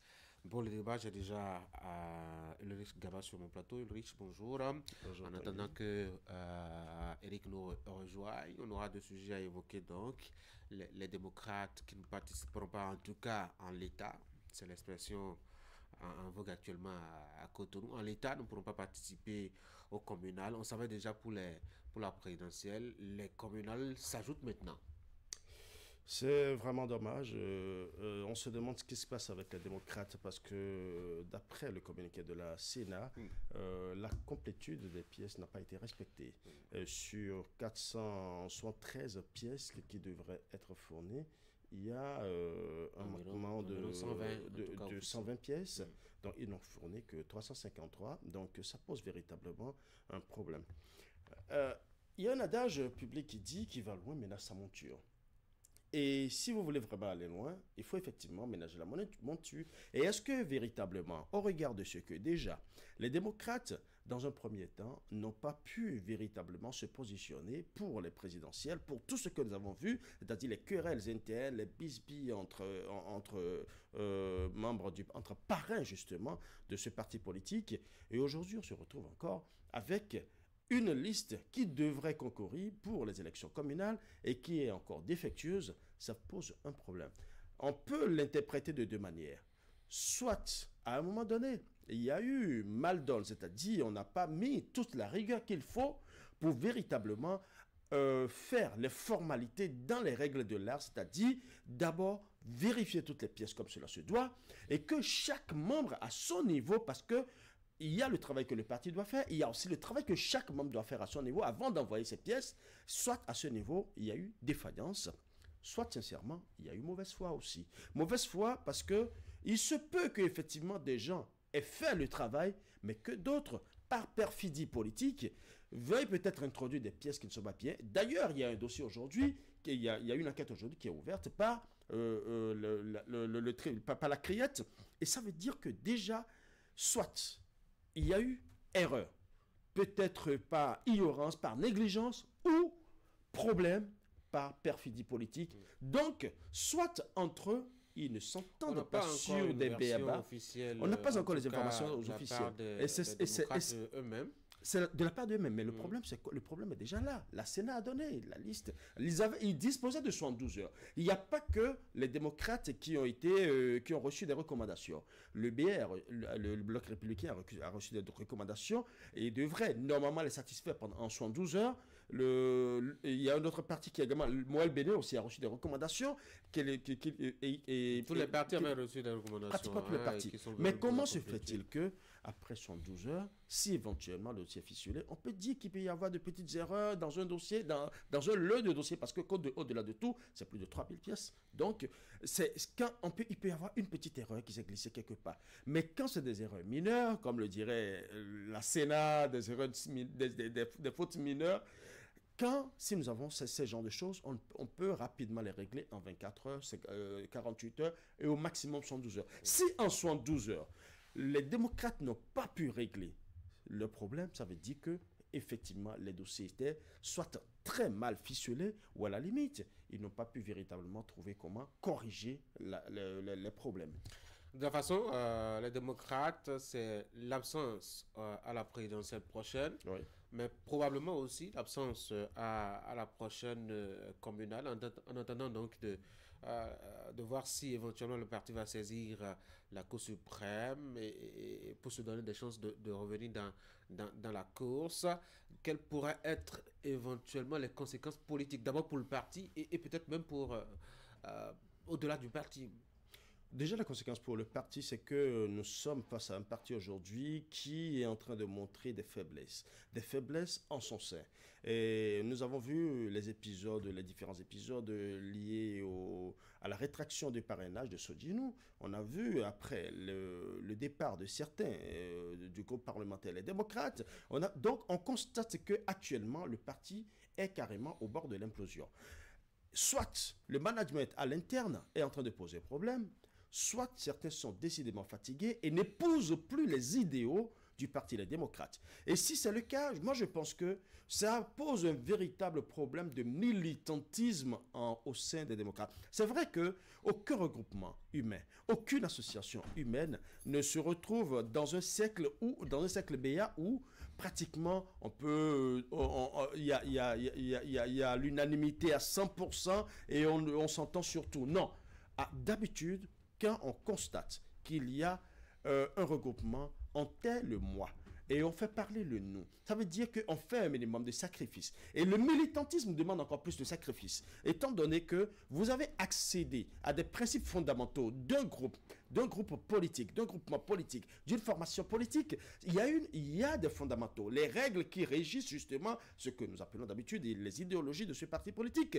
Et si le militantisme que vous portez n'épouse plus ce militantisme, en fait cet idéal ou cette idéologie politique, je pense que la meilleure solution simplement, c'est de claquer la porte. Malheureusement, on ne voit pas déjà claquer la porte tout de suite, mais on attend de voir que des problèmes soient créés à des moments vraiment sensibles, et c'est après qu'ils claquent la porte. Je pense que c'est de mauvaise foi. On a en tout cas pu retenir avec la dernière sortie de Patrice Talon que la probabilité d'absence aussi des démocrates pour les législatives aussi est très forte. Donc le principal de l'opposition à la gouvernance Talon sera absent au rendez-vous, à tous ces rendez-vous mettons électoraux. Ça va être la fin du parti. C'est bien dommage, mais je pense que vous êtes déjà en train de peindre la fin de ce que nous allons vivre, de ce scénario, parce que déjà la présidentielle qui est annihilée, puis les communales, les locales qui sont annihilées, et rien ne présage de ce que la liste pour les législatives passera. D'autant plus que déjà, il y a encore des défections que nous sommes en train d'enregistrer jusqu'à présent. Il y a encore des problèmes à l'interne qui ne sont pas encore réglés. Ça veut dire que, quelque part, le management au niveau du parti a complètement coulé. Soit au niveau du président Bodiaï ou du vice-président Rounete, à un moment donné, le management ne passe du tout plus.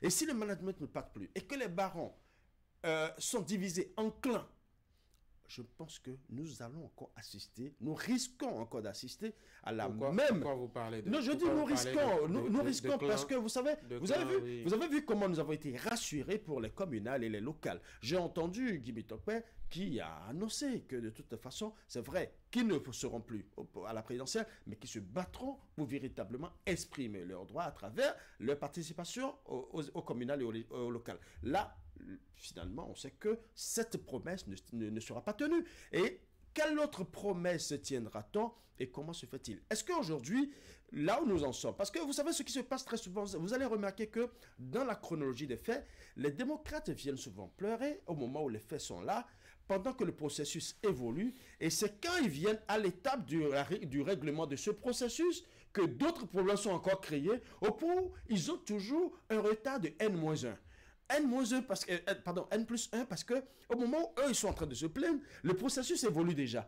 Nous étions en train de parler de la préparation des élections quand nous avons vu les démocrates commencer par crier par rapport à la liste électorale en disant qu'il faut fouiner et autres tout ça. Les procédures des pièces et autres tout ça, on n'en parlait pas. Mais quand ils se sont retrouvés dans la procédure, on a vu ce qui s'est passé. Pendant qu'ils étaient en train de faire leurs courses au niveau des différents tribunaux et ainsi de suite pour pouvoir se donner raison par rapport au parrainage saisi par ce Djinou, on a vu que le processus évoluait et pendant ce temps, on s'est retrouvé maintenant au communal. Voilà maintenant qu'au communal, on constate encore que les pièces ne sont pas à jour. On va se mettre encore à pleurer sur cette liste défectueuse des communales quand nous allons nous retrouver aux législatives avec encore peut-être, probablement, je ne sais pas comment ça va se passer, peut-être avec une liste qui va encore subir peut-être des défections. Et après, qu'est-ce qui va se passer? Finalement, c'est à croire que les dispositions ne sont pas souvent prises en amont au niveau des démocrates pour que véritablement une solution soit vraiment trouvée afin que les démocrates participent réellement. Parce que passer une élection, il y a des règles. Les règles, vous les respectez et si vous respectez les règles dans les normes, c'est bon.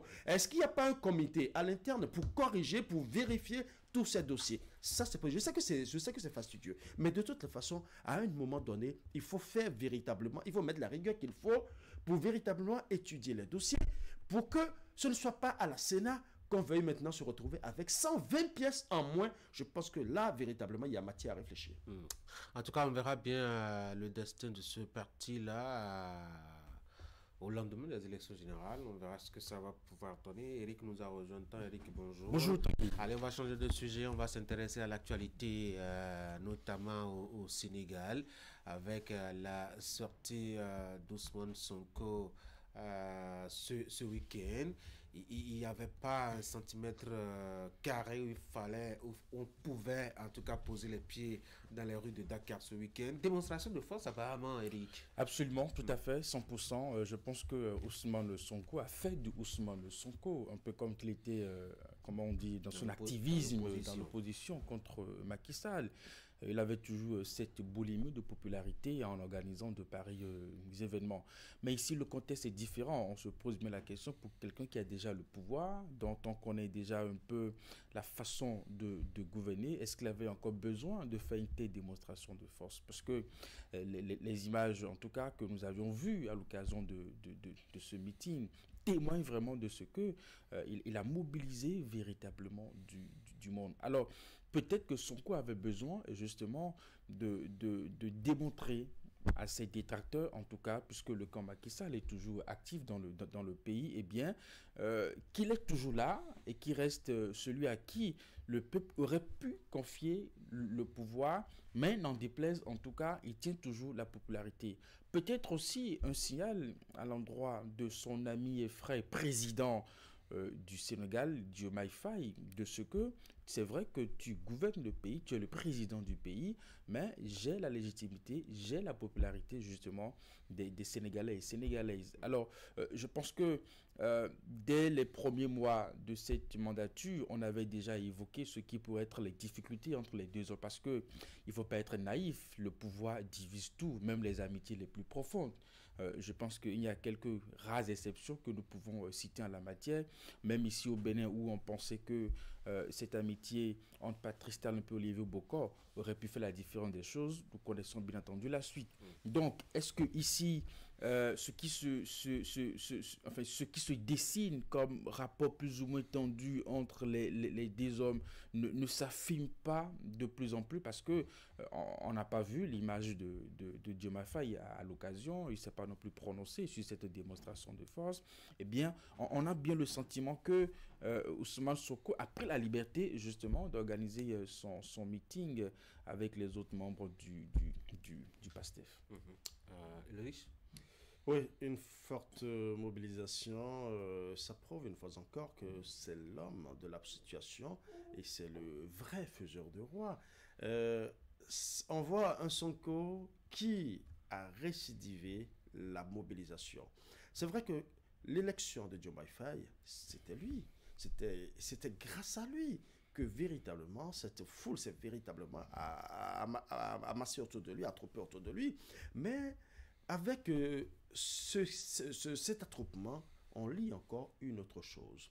On lit tous ceux qui, entre-temps, tous les Sénégalais qui, entre-temps, se sont sentis lésés par l'ancien régime. Deuxième chose, on voit aussi des Sénégalais qui, à un moment donné, étaient véritablement fâchés contre les résultats sortis de la cachette à travers ce prêt qu'on a voulu cacher. Et aujourd'hui, la situation avec le Fonds monétaire international, on se dit, comment se fait-il que tout ceci s'est passé? On a bien pu dissimuler. Tout Sénégalais qui se sent véritablement concerné par le développement de son pays devrait répondre. Donc je pense qu'il y a un sursaut national. Et la personne qui a mobilisé justement toute cette foule montre encore son leadership. C'est vrai que non seulement c'est un coup de grâce, c'est un coup de force qu'il a marqué pour l'ensemble du pays, mais c'est aussi une manière de dire aussi à son ami avec lequel il est au pouvoir, il dit: je reste le faiseur de roi. Moi, je pense que c'est le grand message à retenir. C'est vrai qu'il donne encore rendez-vous le 28 novembre, donc on verra encore comment ça va se passer. Je suis surpris par cette lecture que vous faites, que c'est un message à Bassirou Diomaye Faye. Pourtant, lors du meeting, il a quand même tenu des propos. Eric, il a dit: ceux qui pensent qu'ils vont nous diviser, Diomaye Faye et moi, je leur montre la preuve qu'ils ont totalement tort. Et là-dessus, on peut dire que l'attelage est encore bien solide. Oui, on peut encore, comme on dit, se faire cette idée. Maintenant, observons un peu les choses dans les détails. On savait que il y a quelques mois en arrière, il y avait déjà une brouille entre les deux hommes. Et puis maintenant, il y a ces démonstrations de force. En plus, dans la façon de gouverner, nous savons qu'il y a une différence. Diomaye Faye qui est convaincu de ce que, après les élections, le peuple les a déjà rendus justice. On n'a plus besoin de lancer, comment on dit, d'autres représailles vis-à-vis de X ou de Y, en tout cas dans le pays. C'est pour ça que vous le verrez dans son tempérament posé, dans ce discours poli et diplomatique qui cherche toujours le consensus. Rarement, nous l'avions entendu justement apostrophé dans ses discours, dans ses déclarations Macky Sall ou les anciens collaborateurs de Macky Sall. Mais pourtant, du côté de Sonko, c'est pratiquement chaque jour, voyez-vous. Donc, on a le sentiment que cette fougue dont l'homme dispose, justement, il a envie de mettre ce pouvoir, justement, comment on dit, afin de rendre justice, de rendre gorge, un peu comme il le dit, et puis tout ça. Ce n'est pas trop le cas de Diomaye Faye. Et cela, justement, là, Hamel déjà une fois a dit « laissez-moi gouverner », voyez-vous. Donc, c'est quand même cette phrase qu'il a prononcée, qui nous a donné la lettre de ce que, dans l'antichambre de ces deux hommes, il se passe forcément quelque chose. Peut-être qu'il a envie de faire des choses pour lesquelles Diomaye Faye estime que, allons-y doucement, gardons notre sang-froid, et puis écoute, le peuple a rendu justice, voilà, c'est pour ça que nous avons été élus, on n'a plus besoin de lancer une chasse aux sorciers à X, à Y, et voilà, nous sommes encore dans une société traditionnelle, nous avons un certain nombre de respect à avoir pour les aînés, et puis tout ça. Donc, ce n'est pas la façon de faire d'Ousmane Sonko. Donc, avec cette mobilisation, je pense qu'il vient sans doute encore rappeler à l'esprit de Diomaye, écoute, certes, nous avons été élus, mais nous avons des attentes à combler, justement, de nos concitoyens. Maintenant, est-ce que ça va prendre cette forme? Parce que les revenus encore sur cette question de dette dont se bat Macky Sall un peu partout, justement, qui est là ce que le FMI a encore confirmé récemment. Donc, il y a forcément un bras de fer qui finira par se créer. Parce que on n'arrive pas à faire une telle mobilisation sans quand même toucher l'ego d'un homme tel que Diomaye Faye. Enfin, il reste humain. Depuis qu'il est dans l'exercice de ce pouvoir, il s'est fait de nouveaux amis, de nouveaux proches qui lui diront écoute, mon frère, il y a des choses qui s'annoncent. Donc, il y a de ces phrases qu'on va lui glisser à l'oreille et qui va peut-être l'amener à réexaminer ses rapports avec son Premier ministre, avec son ami. Oui. Moi, je pense que cela reste une communication politique. Qu'ils disent que tout va bien, qu'on ne va pas les séparer, ça reste, à mon avis, à 100% une communication politique. Quel message pourrait-il peut-être aussi que s'il devrait y avoir des problèmes entre lui et Diomaye Faye, ce ne serait pas de son fait. Ben voilà. Donc, je pense que la meilleure manière, justement, de mobiliser tous les partisans du PASTEF, c'est de faire en sorte que les gens estiment qu'il n'y a aucun problème. Vous savez, qu'on le veuille ou non, Diomaye Faye a ses partisans qui sont indépendants de Sonko. Des gens qui l'apprécient, soit par affinité ou par...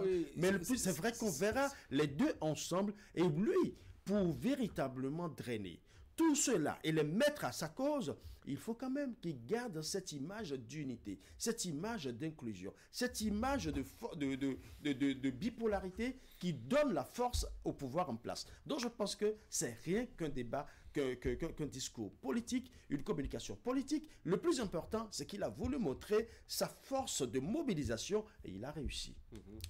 Mobilisation peut-être... assurance au sujet de ce rapport avec le président aussi. Mais un autre axe sur lequel il s'est prononcé, c'est la dette et surtout les actions du régime défunt. Et là-dessus, je crois qu'il n'a pas réservé du tout de flèches. Il les a toutes utilisées. Absolument pas. Il a demandé, il a appelé à la dissolution de l'APR. Et c'est un message assez fort, effectivement, parce que ce qu'il dit, et c'est pour ça que je dis que cette mobilisation, ce n'est pas que... Les gens, certains y verront seulement les partisans du PASTEF. Non, j'y vois une mobilisation des Sénégalais qui ont été appelés par un message. notre pays a contracté des dettes colossales qu'on a même voulu nous cacher. Et aujourd'hui, nous allons payer le prix, notre descendance va payer le prix. Je pense que c'est ce message qui a traîné beaucoup plus de foule. Donc, ne voyez pas que les partisans de PASTEF, ne voyez pas que certains qui sont acquis à la cause de Diomaye Faye ou de Sonko, mais je pense que c'est le Sénégalais épris du développement, épris de l'avenir de son pays. Donc, a priori, cet appel à la dissolution, c'est une manière de dire carrément, attention, Macky Sall, j'étais toujours à l'œil. C'est une manière de le dire aussi. Oui.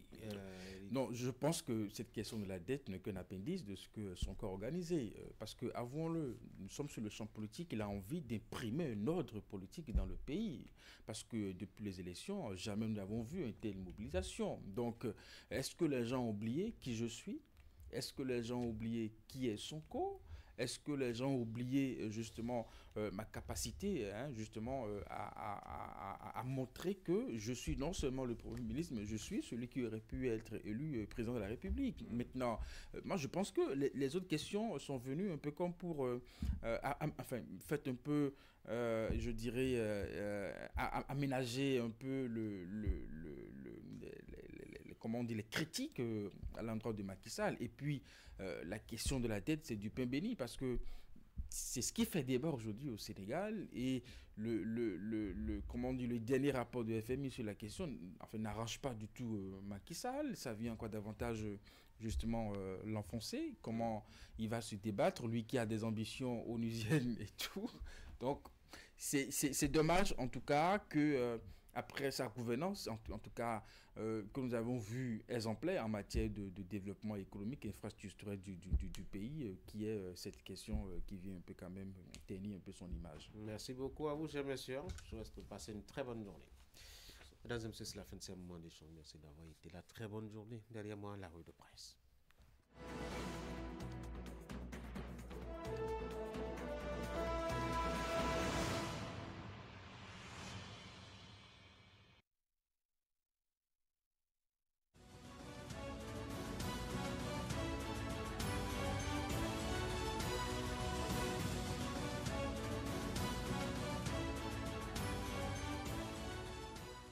Mesdames et messieurs, bonjour. Avec le matinal, on lit que la Commission électorale nationale autonome a publié la liste des partis politiques ayant satisfait aux exigences de complétude de leur dossier de candidature pour les élections communales du 11 janvier 2026. Au terme de l'examen, c'est seulement les dossiers de l'Union progressiste Le Renouveau, le Bloc républicain et Force Cori pour un Bénin émergent qui ont été validés. Le mouvement des élites engagées pour l'émancipation du Bénin et les démocrates n'ont pas rempli toutes les conditions requises, les rendant inéligibles à ce stade du processus. La Nation renchérit en écrivant que 3 partis politiques, à savoir l'Union progressiste Le Renouveau, le Bloc républicain et Force Cori pour un Bénin émergent, ont été retenus par l'institution pour l'étape de l'étude de conformité, une phase décisive avant la validation définitive des listes. Malheureusement pour les partis LD et Moël Bénin, comme le souligne le journal Fraternité, pour lequel, sur les 5 formations en lice, seuls l'UPR, le BR et la FCBE ont vu leur validation retenue, tandis que le Moël Bénin et les démocrates ont été recalés pour pièces manquantes. En attendant que ces partis ne complètent leur dossier, la colistière du candidat à la présidentielle Romuald Waraï, Maria Machabitalata, est allée passer son examen médical, comme le décrit le matinal qui relate qu'elle est confiée au collège de médecins assermentés composé des professeurs Francis Tonyo Tiayonsi, psychiatre, Léopold Huetonji Kodjo, cardiologue, et Angela Zonkouanou, interniste. Ces spécialistes ont procédé aux premiers examens cliniques dans les locaux de la haute juridiction. Cette évaluation médicale vise à apprécier l'aptitude physique et mentale des candidats aux plus hautes fonctions de l'État. Une seconde phase d'examen est prévue au Centre national hospitalier universitaire et au Centre hospitalier international de Calavi pour des analyses complémentaires. La Nation dira que Mariam Tchabitalata a donc été soumise à une série de tests cliniques. La seconde phase des examens se déroulera dans 2 centres hospitaliers de référence, le CNHU et le CHIC, où des analyses complémentaires seront effectuées. La visite médicale des 2 duos présidentiels à la suite de cette étape est désormais complète. Les résultats seront compilés et transmis au président de la Cour constitutionnelle dans les jours à venir pour la validation et la poursuite du processus.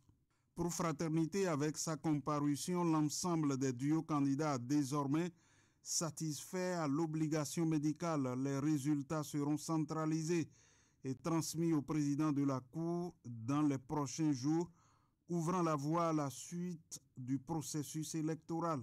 Le programme des travaux en commission budgétaire du Parlement dans le cadre de l'étude du projet de loi de finances gestion 2026 pointe la nation est désormais disponible.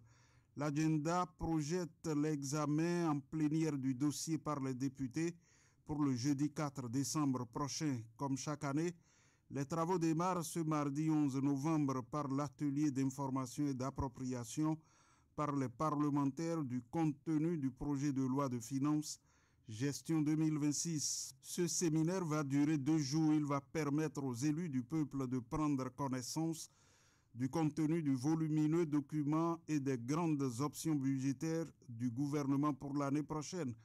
Dans la suite, Fraternité renseigne que le Bénin s'est illustré lors du 2e sommet mondial sur le développement social organisé du 3 au 5 novembre 2025 à Doha, au Qatar, conduite par la ministre des Affaires sociales et de la microfinance, Véronique Toinfodé. La délégation béninoise a pris part aux travaux placés sous l'égide des Nations Unies et ouvert en présence de l'émir du Qatar, Cheikh Tamim Ben Hamad Al Thani, ainsi que du secrétaire général de l'ONU, Antonio Guterres. En marge des sessions officielles, la délégation béninoise a participé à plusieurs échanges thématiques et tenu des rencontres bilatérales. La ministre a notamment discuté avec son homologue qatari des moyens de renforcer les politiques en faveur des femmes, des filles et des enfants.